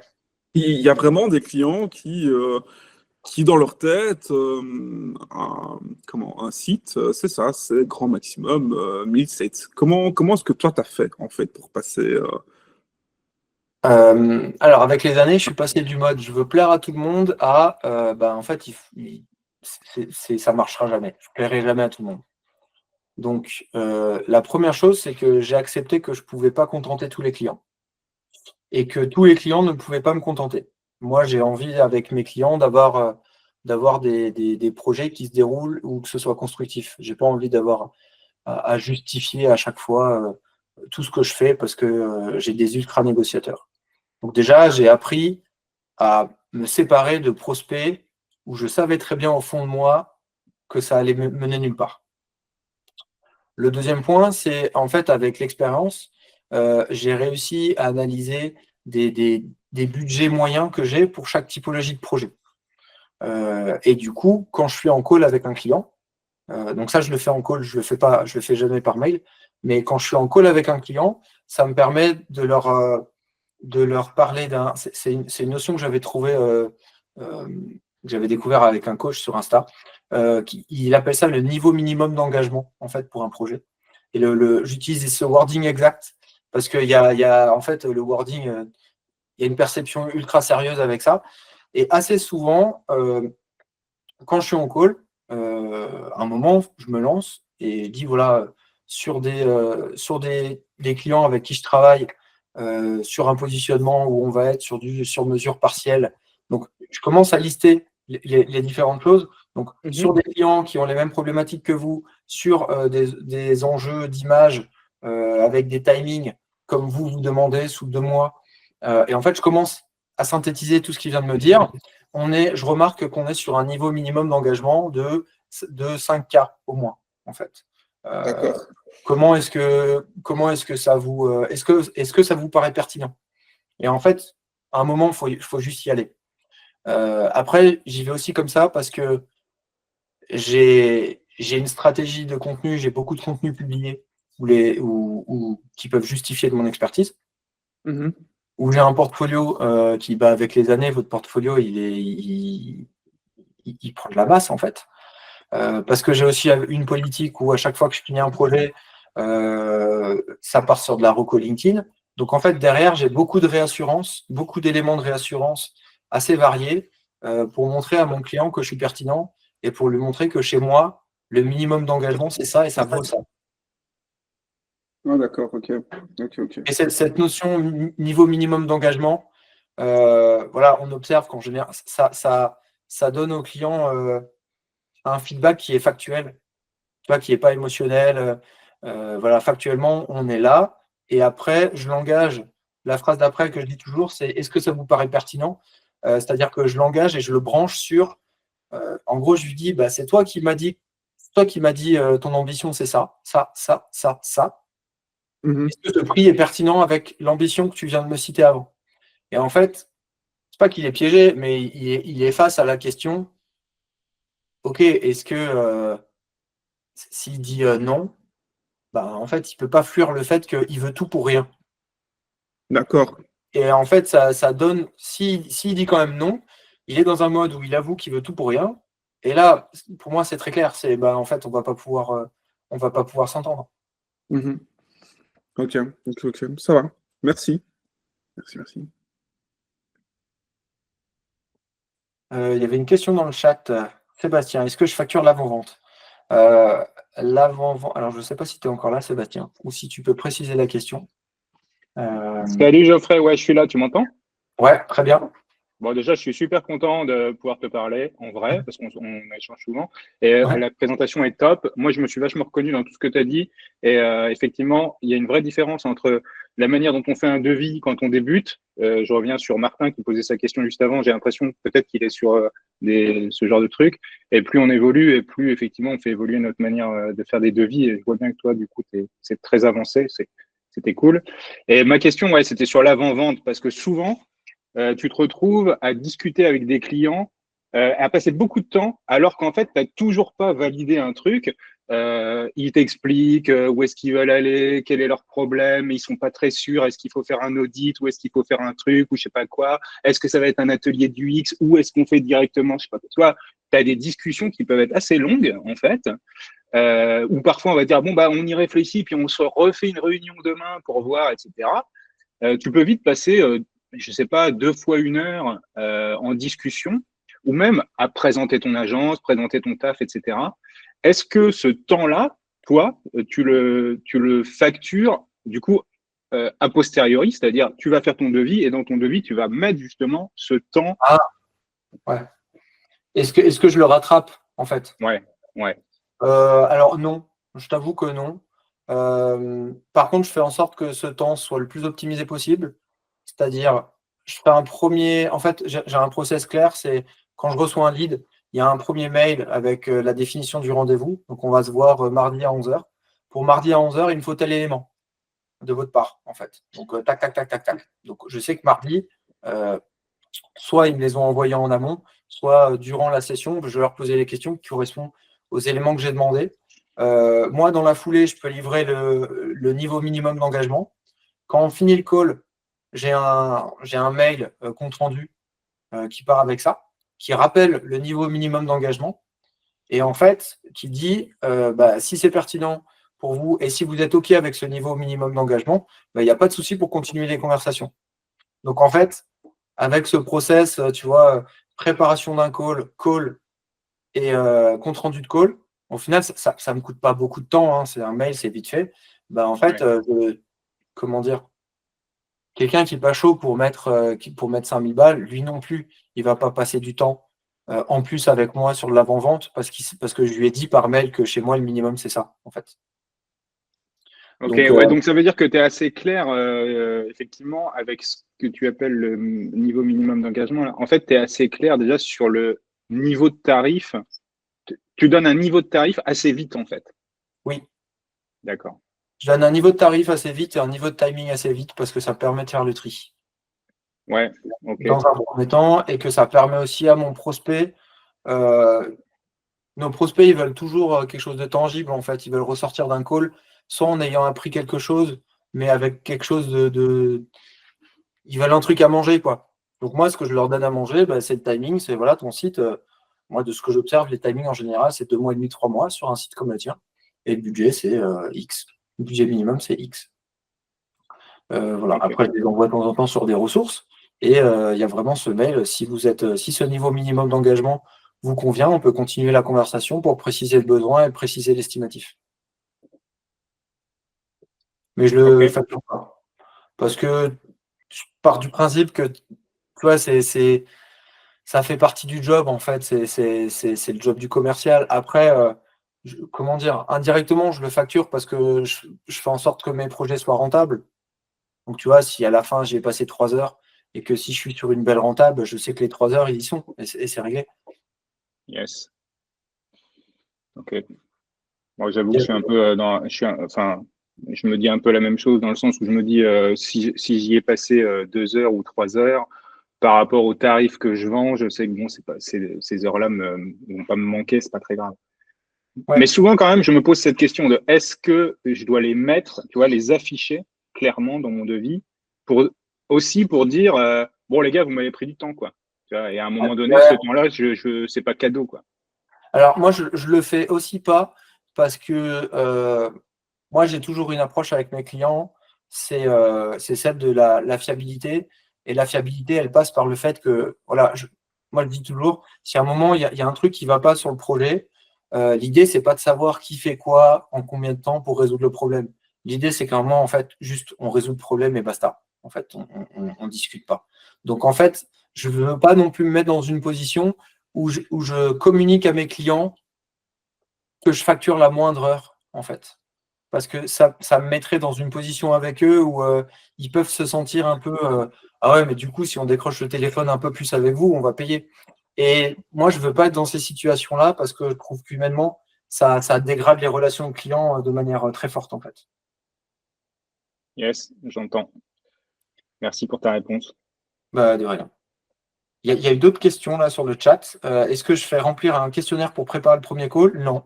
Je mets juste dans un mail qui dit voilà, j'ai besoin de ces éléments, je fais une liste simplement en leur disant vous pouvez me les envoyer idéalement avant le call pour que je me prépare ou bien sinon on les verra pendant. Il y avait une autre question hyper intéressante plus haut, c'est sur tout ce qui est mensualité. Qu'est-ce que je fais si les mensualités n'arrivent pas? Est-ce que j'arrête de travailler? Oui, en fait. J'ai un suivi assez, je ne veux pas dire strict, mais assez rigoureux quand même des paiements clients. En général, je ne travaille pas tant que je n'ai pas la compte. Il y a des exceptions, bien sûr, hein, des clients que je connais depuis très longtemps, des clients avec qui j'ai une relation qui vont au-delà du client. Je sais qu'il y a de la confiance, je sais qu'il y a de la récurrence. Là, on est dans un tout autre relationnel. Donc, dès que j'ai un budget, j'attaque. Et voilà. Mais notamment sur des nouveaux clients, en fait, si à un moment, je n'ai pas les paiements à temps, bon, arrêter de travailler, c'est le dernier recours, mais je relance facilement. C'est-à-dire, quand j'envoie une facture, moi, je suis en paiement comptant, 6 ou 10 jours, même une semaine en général. Si sur une semaine, j'ai rien, je mets une petite relance. En mode, j'attends toujours le règlement sur la facture ça. Euh, sinon, en fait, si ça arrive pas, je ferai un mail au gestionnaire de projet côté client en lui disant, voilà, est-ce que de votre côté tout va bien? Je sais pas si on a un sujet sur les règlements des situations. En tout cas, s'il y en a un, il faudrait qu'on puisse le débloquer parce que ça va être problématique sur l'avancée du projet. C'est une approche qui peut paraître un petit peu froide, mais on va dire ChatGPT est là pour me proposer des tournures de phrases qui sont plus conciliantes. Mais pour moi, c'est important de prendre cette posture parce que en fait, ça montre que vous êtes sérieux, que vous êtes rigoureux et ça pose la base d'une relation. Moi, ce qui m'intéresse, c'est des relations, des clients qui reviennent, avec qui je peux cultiver des relations. Donc, en fait, j'ai besoin de créer une base super saine. Si déjà, j'accepte j'accepte qu'on détourne le deal qu'on avait fait en amont, pour qui est-ce que je passe en fait? C'est pas du tout positif, quoi. Donc voilà.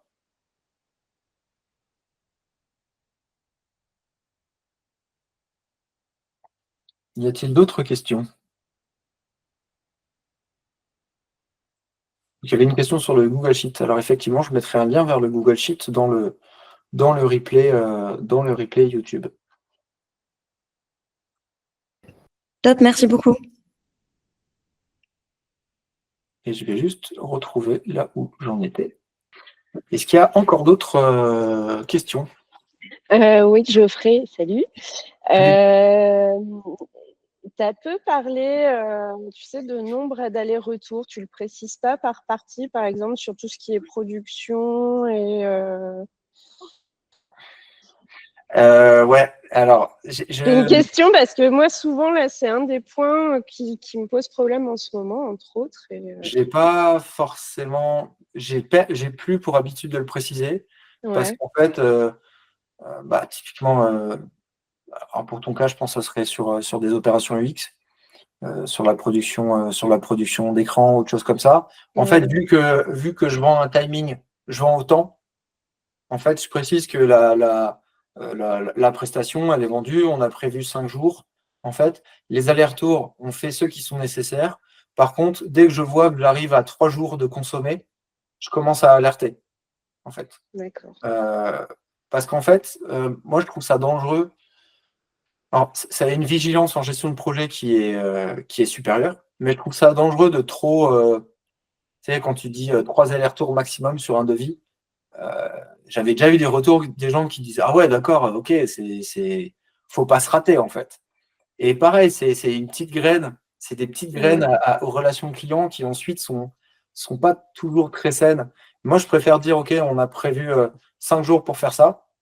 On fait les allers-retours qu'il faut faire parce que de temps en temps, il y a des allers-retours qui peuvent être nécessaires parce que moi, en fait, j'ai pas trouvé le bon mode ou j'ai pas réussi à proposer les bonnes choses. Parce que parfois, ça vient aussi de nous. Oui. On fait des allers-retours et on crame des allers-retours parce qu'en fait, on est bloqué ou quoi. Donc, j'ai pas envie de pénaliser mon client pour ça. Par contre, c'est en mode… ouais, c'est rigoureux, quoi. C'est dès que tu approches, voilà, on a prévu 5 jours. Là, on est à 3 jours. Des petits trucs comme ça. Et quand je vois qu'on est à 4 jours, 4 jours et demi, je fais bon, écoutez, là, on est qu'à 60%. On a consommé du temps, je vous ai déjà alerté. Donc, en fait, il faut qu'on fasse quelque chose. Soit on met une rallonge, soit en fait, on réduit le scope ou on réduit le livrable. Ok. Merci. Et une petite question, Geoffrey, qui me vient, c'est sur cette fameuse thématique de est-ce qu'on facture plus cher quand on facture un plus gros client? Ah!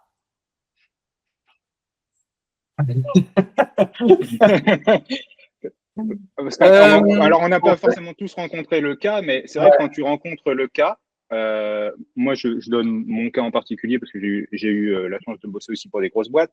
Notamment, je me souviens, j'ai bossé assez longtemps pour M6. Et en fait, ce que j'avais découvert en bossant pour cette grosse boîte, que j'avais jamais rencontré, je dirais, avec d'autres clients, c'est que eux, quand ils avaient signé un devis, donc j'en sais rien, tu leur fais un devis à 4000 balles ou disons à 20 000 balles pour un site, eux, ils venaient rajouter ensuite des demandes, mais parce que ça leur semblait complètement normal qu'une fois que, comme eux, ils avaient pas chipoté du tout pour signer, pour eux, tu es à leur disposition et tu vas faire tout ce qu'ils te demandent. Sauf qu'une fois que tu as signé ton truc, tu vas pas dire, ah bah alors attendez, dans ce cas-là, on fait un avenant et tout ça, parce que c'est pas du tout leur manière de Pas leur fonctionner. manière de faire, ouais, effectivement. Une fois que le budget est verrouillé, c'est verrouillé chez eux. C'est Ouais. immuable, c'est très dur de faire bouger les lignes. Sur la question initiale, est-ce qu'il faut facturer plus cher pour des plus gros clients? Moi, j'ai tendance à me poser la question sur des gros clients, qu'est-ce qui est cohérent d'acheter en termes de prix pour ce client? Ouais. Et qu'un client qui fait 1 million, est-ce que c'est cohérent pour lui de m'acheter un site à 7000? Non. Déjà parce que ça me positionne mal vis-à-vis de lui, en fait. Ça me positionne en petite main, en fait. Et moi, j'aime pas ça. Moi, je vais être positionné comme un partenaire stratégique. Donc, ça veut dire que mes tarifs pour mon client doivent témoigner de mon positionnement. À l'inverse, une boîte qui fait, ouais, je sais pas, une boîte qui fait 500, 600 par an, par exemple, où il y a 4-5 personnes, ben, en fait, je vais quand même regarder ça et je vais me poser la question, OK, qu'est-ce qui est pertinent pour eux en termes de prix? Et c'est aussi comme ça que j'ai modulé mes offres, par exemple, sur du web. J'ai du full sur mesure et du sur mesure partiel, en fait. Et du coup, en fonction de ça, moi, dès le début, tu vois, je parlais de niveau minimum d'engagement. Mais dès le début, il y a aussi la question que je donne à enfin, ce que je donne à mon client, c'est, voilà, en général, j'ai l'impression que vous êtes sur des besoins qui correspondent à du sur-mesure partiel parce que vous n'avez pas une équipe digitale dédiée, vous n'avez pas une équipe web dédiée. Donc, en fait, je ne vais pas vous prendre 40 pions pour vous prendre 40 pions. On va faire ce qui est juste dans la volumétrie, dans la complexité qui est juste pour vous. Et après, ce sera une base stable qui pourra évoluer parce que si demain vous avez, je sais pas, deux marketeurs dans l'équipe digitale à plein temps, là on pourra taper du sur-mesure. Mais ouais, dans les faits, oui, c'est pas les mêmes. La même chose n'a pas la même valeur pour deux boîtes différentes, je pense. Mais ça pourrait être un grand débat. Ouais. Je sais qu'on n'a pas tous le même avis. En tout cas, j'ai déjà vu passer ce débat, mais et pas tous la même façon de justement ouais, d'appréhender le truc et de présenter les choses. Ouais. Bah, là, moi, je sais que par exemple, si je t'ai posé la question sur le temps, enfin les potentiels allers-retours, c'est que justement sur des boîtes un petit peu plus grosses, on va devoir étaler un petit peu ces allers-retours parce qu'il y a un niveau d'exigence qui va être certainement aussi plus haut. Tu vois, Et ouais. par exemple, moi, ce sur quoi j'ai été confrontée là récemment, c'est que on cadre un projet, c'est une équipe dans une grosse structure qui nous dit non mais ça, on va le faire vite fait, c'est entre nous. Et puis au final, il y a un directeur qui doit regarder. Puis au final, il y a un autre directeur qui doit regarder. Et là, on se retrouve dans une espèce de spirale de validation infernale. Et là, tu dis, c'est quand qu'on arrête?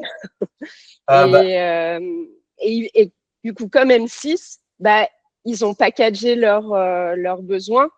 Et là, je me dis, j'ai pas mis assez de petites lignes dans mon devis. Ouais. ouais. Bah, tu vois, ça rebondit avec la question de Sébastien. Je Mm, trouve que dans les grandes organisations, ça, c'est une raison pour laquelle la même chose dans une grande organisation ne vaut pas mm, la même chose que dans une petite boîte, en fait. Plus il y a de process, plus tu vas passer du temps en gestion de projet. Tu peux pas forcément facturer plus de gestion de projet parce que bah, ils vont me dire tout ça sort. Mais par contre, tu vas faire beaucoup plus d'allers-retours et potentiellement perdre plus de temps.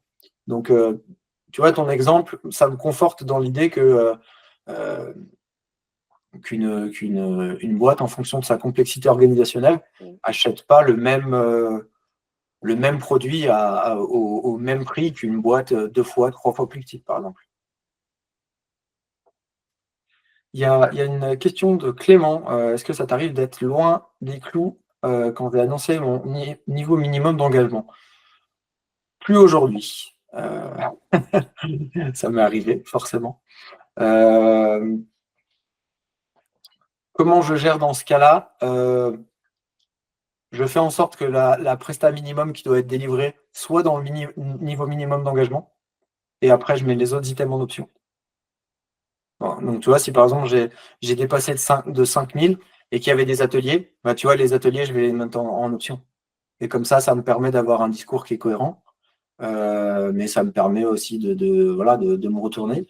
Ou bien, la deuxième option, c'est quand on continue, bah là, je dis au client, ah ok, il y avait des choses qu'on n'avait pas du tout anticipées, en fait, sur notre premier call.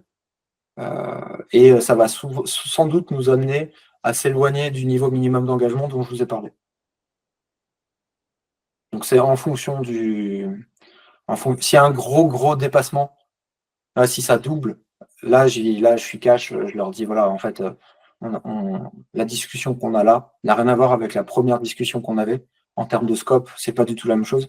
Donc, le niveau minimum d'engagement, on va le faire bouger, en fait. Et en général, quand tu parles avec eux, de toute façon, tu as eu un premier contact avec eux, donc ça se passe assez bien. Et la deuxième option, c'est voilà, si ça dépasse un moment je sais pas, j'ai donné 6000 et je suis à 8, bah, en fait, je vais faire en sorte de faire passer des choses en option. Ça, je suis pas trop déconnant. Donc ça, c'est la différence, pardon, ça vient. Ça, c'est la différence entre ce que tu as pu lui dire dans le call et le tarif auquel tu arrives lorsque tu présentes ton devis. Quand on précise le besoin, ouais, ouais. Ok. Après, je disais tout à l'heure à Sébastien que je fais un premier call, ensuite on fait un deuxième call si le niveau minimum d'engagement il correspond, enfin il est OK. Sur ce deuxième call, de toute façon, tu commences à creuser et tu commences vraiment à avoir le détail des besoins que tu as. Donc en live pendant ce call, tu es déjà capable de leur dire OK, d'accord. Alors il y a des choses qu'on n'avait pas du tout identifiées plus tôt et qui vont générer du surcoût en fait. Donc, j'attends pas de présenter un devis pour dire qu'il y a du surcoût. Moi, je suis plutôt de l'école de. Alors, c'est jamais évident hein, de dire à un client que bon, bah, le budget, il faut le doubler. C'est jamais évident, mais je trouve que c'est pire de le faire à travers l'envoi d'un devis par mail. Ça, c'est le truc pour perdre le projet. Pour moi, c'est no-go. Parce que ça montre, en fait, ça montre que tu as peur de parler, tu as peur de la négo. Donc, tu vas te faire manger, en fait.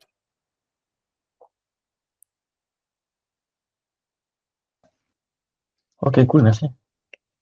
Ouais, si je peux me permettre juste de rajouter un truc, Geoffrey. Moi, j'ai découvert un truc aussi, c'est que, en fait, au début, tu as un petit peu peur des fourchettes. Tu as l'impression qu'il faut donner des prix assez précis tout de suite. Ouais. Moi, maintenant, je m'aperçois que, en tout cas, si le tarif final va être de 2000 euros, c'est clair que tu vas pas commencer en disant ça va être entre 1000 et 14 000 euros. Mais si le tarif final va être, disons, de 12, c'est pas déconnant de commencer au début en disant bah, on va être entre 8 et 16. Tu Ouais. vois, et entre 8 et 16, bah, il y a quand même un monde. Mais n'empêche que bah, au début, au moins, ce que ça dit à ton client, c'est tes informations sont pas assez précises pour que moi, je sois plus précis que ça. Après, effectivement, c'est mieux une fourchette qu'une fourche. Ouais, on est Mais, d'accord. mais ouais, après, moi, j'ai parfois Alors pareil, on aime ou on n'aime pas. Moi, parfois, j'ai des budgets cibles aussi. Parce que avec l'expérience, tu rencontres des gens. En fait, on est tous uniques, ok, mais on a tous des problématiques que plein de gens ont déjà eues. Donc, au bout d'un moment, la problématique d'un client, tu arrives à la comparer aux problématiques d'autres de tes clients. Donc, tu sais à peu près. Tu es dans un mode, voilà, lui, je le repère. Ok, ces trucs-là, ce genre de problème, j'y ai affaire 3 fois. La première fois, je sais que j'étais dans les choux. La deuxième fois, on était bien. La troisième, moyen. Donc, je sais que là-dedans, on va être sur un projet à 13, par exemple. Donc, en fait, par sécurité, si j'ai ce qu'il faut, je précise, hein, si j'ai bien toutes les infos nécessaires pour évaluer correctement ça, je lui donne une fourchette où, en fait, ma cible, elle est au milieu.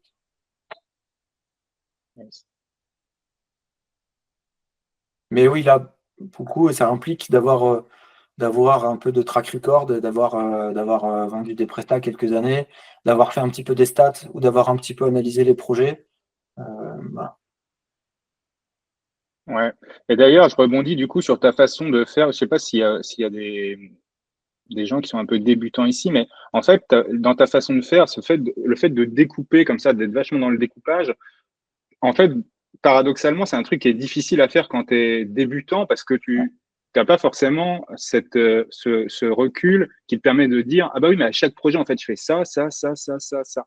Alors qu'en fait, paradoxalement, c'est surtout au début qu'il faudrait être capable de le faire parce que c'est surtout au début que du coup, tu te retrouves à facturer 1000 balles, quelque chose qui en fait coûte 8000 balles. Et tu factures peu parce qu'en fait, tu as l'impression que tu fais un truc, genre, bah, je vends un site internet. Donc, effectivement, tu n'as qu'une ligne, c'est la ligne site internet, quoi. Alors qu'en fait, tu fais énormément de choses. Donc, c'est compliqué de. Enfin, moi, je me souviens, quand j'ai débuté, j'aurais pas été capable de découper autant. Alors, bah, c'est pour ça qu'il y a ces lives. Et puis après, en pour fait, ça tu que vois, je suis là aussi. ce que tu dis, ça me fait penser à l'exemple de la gestion de projet. La gestion de projet, on ne sait jamais comment l'estimer. Franchement, c'est la gestion de projet, on ne l'estime pas parce que c'est une galère. Au début, quand tu débutes, tu ne sais même pas ce que c'est. Faire un compte rendu, quand tu prends la majorité des débutants, compte rendu, ça n'existe pas. Et la gestion de projet, c'est vraiment, vraiment chaud. Donc en fait, c'est pour ça que nous, au début, on partait sur un pourcentage. Avec les années, on essayait un petit peu de traquer. Moi, j'ai jamais été le meilleur. Moi, traquer mon temps, c'est pas ma spécialité en fait. Donc, je traquais grosso modo pour me rendre compte si je suis à peu près dans les clous ou pas. Pour moi, l'idée, c'était pas d'être sûr de facturer chaque heure. C'était d'être sûr que je sois pas complètement à la ramasse par rapport à mon devis. Et c'est comme ça que, tu vois, au début, je partais sur 25% parce que j'avais échangé avec quelqu'un en agence qui m'avait donné cette info. Ah, du coup, je suis quand même allé chercher l'info. Je suis parti là-dessus et après, j'ai ajusté par rapport au suivi que je fais. Mais c'est un peu comme le dev mobile. C'est toujours compliqué de l'estimer. Et pourtant, le dev responsive, il faut quand même le préciser. Mais est-ce que tu vas tomber juste? Donc parfois, quand tu sais pas, moi je trouve que les pourcentages, ça marche bien. Et après, moi j'ai un peu des pourcentages clés. Donc soit j'ai mon fameux nombre d'or, j'évite de me lancer du nombre d'or dans les devis parce que là, c'est n'importe quoi. Mais sinon, 20, 30, 20-30%, c'est des trucs qui marchent toujours, quoi. Est-ce qu'il y a encore d'autres questions? Il y a encore, on est plus de 20 encore, donc n'hésitez pas, hein, s'il y a encore 20 personnes, c'est peut-être qu'il y a encore des questions. On bat le record du live le plus avec le sujet qui rassemble le plus. Je crois qu'il y a Martin qui a essayé de dire un truc tout à l'heure, mais il a. Ah non, je disais simplement que comment je réagissais par rapport à ce que je disais. Enfin, c'est pour ça que je suis là, quoi. Moi, je viens de commencer une activité. J'ai fini mes études en tant que UX designer et je me lance un petit peu à cru comme ça. Et clairement, j'ai pas envie de faire un grand saut dans le vide sans m'être préparé. Et ce genre de vidéo, de webinaire, je trouve ça logique de commencer par là et d'apprendre tout ça, quoi. Comment c'est. Alors, dans tous les cas, au début, tu vas te planter, hein, ça c'est sûr. Mais je trouve que, enfin, voilà, faut être, je pense que ceux qui sont là et qui ont l'expérience, alors je ne connais pas tout le monde qui est là, mais les expérimentés que je connais, je sais très bien qu'ils se sont aussi plantés, on s'est tous plantés.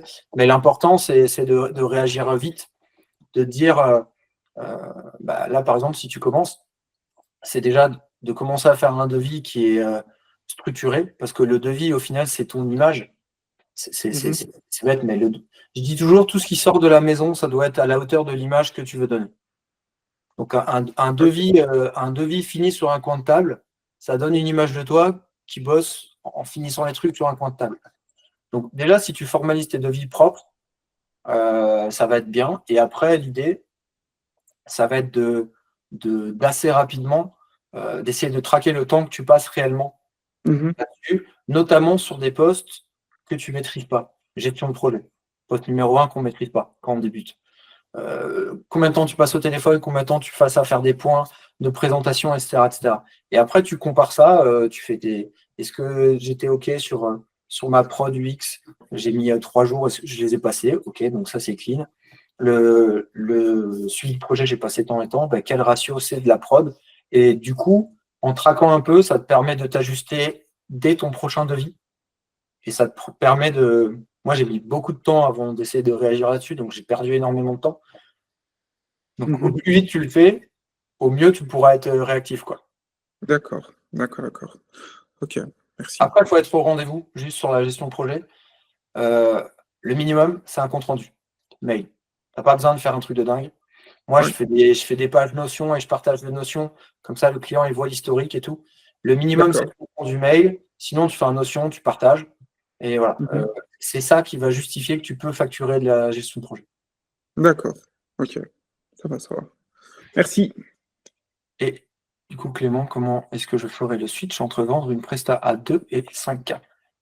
C'est-à-dire dans le sens où, imaginons qu'avant, mon minimum, c'était 2 et maintenant, mon minimum, c'est 5.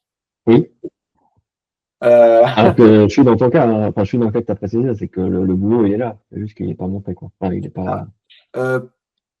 Posture. C'est juste, en fait, la question que je voulais avant, c'est comment tu fais pour changer de client? Parce que mes clients, ils n'ont pas le budget pour acheter les 5K. Ah ouais, ça. Il me semble. Alors, sur la réponse directe, enfin, à ta question pure, on va dire, j'aurais dit posture et communication. Donc, posture, c'est-à-dire pour passer de 2 à 5K, quand on me parle de web, j'arrête de parler de web. Je parle de stratégie. je parle d'objectifs, je parle de roadmap, je parle d'écosystème, etc. C'est-à-dire, quelqu'un qui vient, j'ai besoin d'un site, bah, OK, avant, je lui vendais 2000, je lui disais: «Voilà ton site pour 2000». Aujourd'hui, je lui dis: «Bah, avant de parler de ton site, en fait, si c'est OK, on va faire un petit échange. Voilà, est-ce qu'il y a d'autres sites dans l'écosystème de ta boîte? Qu'est-ce que vous faites? Est-ce qu'il y a des spécificités de marché? Qu'est-ce qui fait, quelles sont vos ambitions en termes d'entreprise sur le marché?» Et en fait, je vais parler de tout sauf de web. Et quand j'ai toutes ces infos, en fait, bah, ça me permet d'attaquer le sujet du web en disant: «Bah, OK, bah, votre ambition, c'est ça, c'est ça, c'est ça». Donc, voilà, sur le site, moi, je pense qu'aujourd'hui, avec vos ambitions, avec votre équipe qui est montée, vous avez quand même 2 personnes vous avez quand même 2 personnes dans le pôle web qui ont besoin d'autonomie, qui ont besoin de sortir des landings, etc. Je pense que vous êtes sur un besoin qui correspond à du sur-mesure complet et pas partiel. Et donc, on arrive sur des minimums d'engagement, des niveaux minimums pardon, d'engagement sur des clients de ce type-là qui sont sur tant et tant d'euros. Mais ouais, ce que je dis toujours, c'est si tu veux mieux vendre du web, il faut arrêter de parler de web tout de suite. Parce que la prod, c'est pas la prod qui vaut, en fait. Moi, je suis persuadé que dans le temps, dans le futur, la prod vaudra toujours moins. En tout cas, la prod courante, hein. Faire du pixel, faire du code, c'est différent de la direction technique, de la direction de création. La prod, c'est pas pareil. Mais la prod, tu pourras toujours négocier les prix, il y aura toujours moins cher, et voilà. Et du coup, pour moi, là où tu dois gagner, c'est sur la strat. Donc ça, c'est pour répondre à la première question. Et la deuxième, du coup, comment tu fais pour changer de client? Bah, tu fais un plan. Tu sais que tu ne vas pas changer de client du jour au lendemain. Tu définis en combien de temps tu veux changer de client. Typiquement, je ne sais pas, ça peut être 6 mois à 1 an. Et tu définis les actions que tu as besoin de mettre en place pour aller choper ton nouveau client Gold. Donc, que ce soit du contenu à produire, de la com, une image à renouveler, de la prospection à mettre en place, des messages de prospection à mettre en place,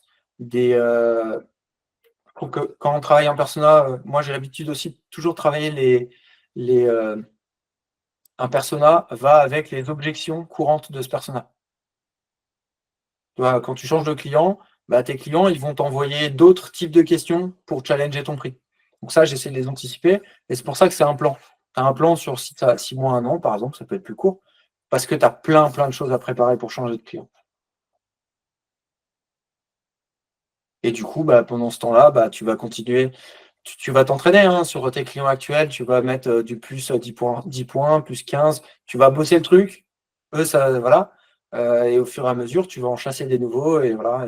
Si tu as un plan bien ficelé et que tu arrives à te tenir à tes actions et à être régulier, tu verras que ça change très très vite. Je me rappelle avec l'agence, en 11 ans, on a fait 3 ou 4 changements majeurs de clients. Donc pour finir sur des paniers, on était sur du WordPress. Le panier l'entrée pour site avec blog, c'était 35K. Donc par rapport aux premières années où c'était 1500 balles, c'est pas là pour le coup c'est une fourche. Mais du coup, en fait, il y avait eu le gap 5, 10, 15. Et à chaque fois, tu changes de clientèle ou tu adaptes ta clientèle. Par contre, il y a un moment où la montée de budget n'est pas linéaire. Aller jusqu'à 10 minimum, c'est dur. Par contre, passer d'un minimum de 15 à un minimum de 25, c'est pas aussi dur que de passer de 2 à 6, par exemple. C'est ça qui est super étrange.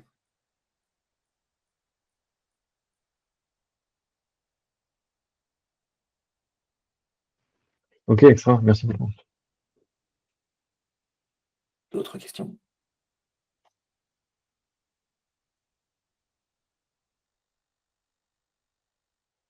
Non, on arrive au bout?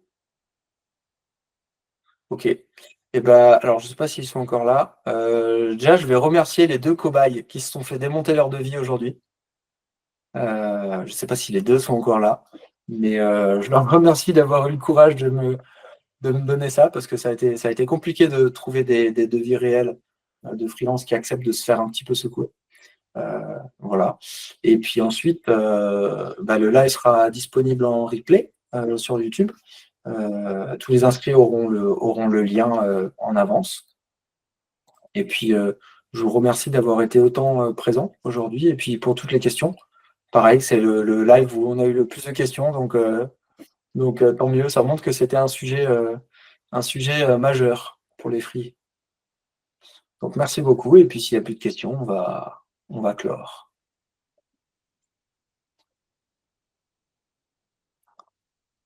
Eh bien, plus de questions. Eh ben, très bon après-midi à tous. Bon vendredi. Et puis bon week-end à venir. À bientôt. Merci Geoffrey, merci. Merci beaucoup, Geoffrey. Ouais, merci. Au Merci revoir. Geoffrey, c'était cool. Hein.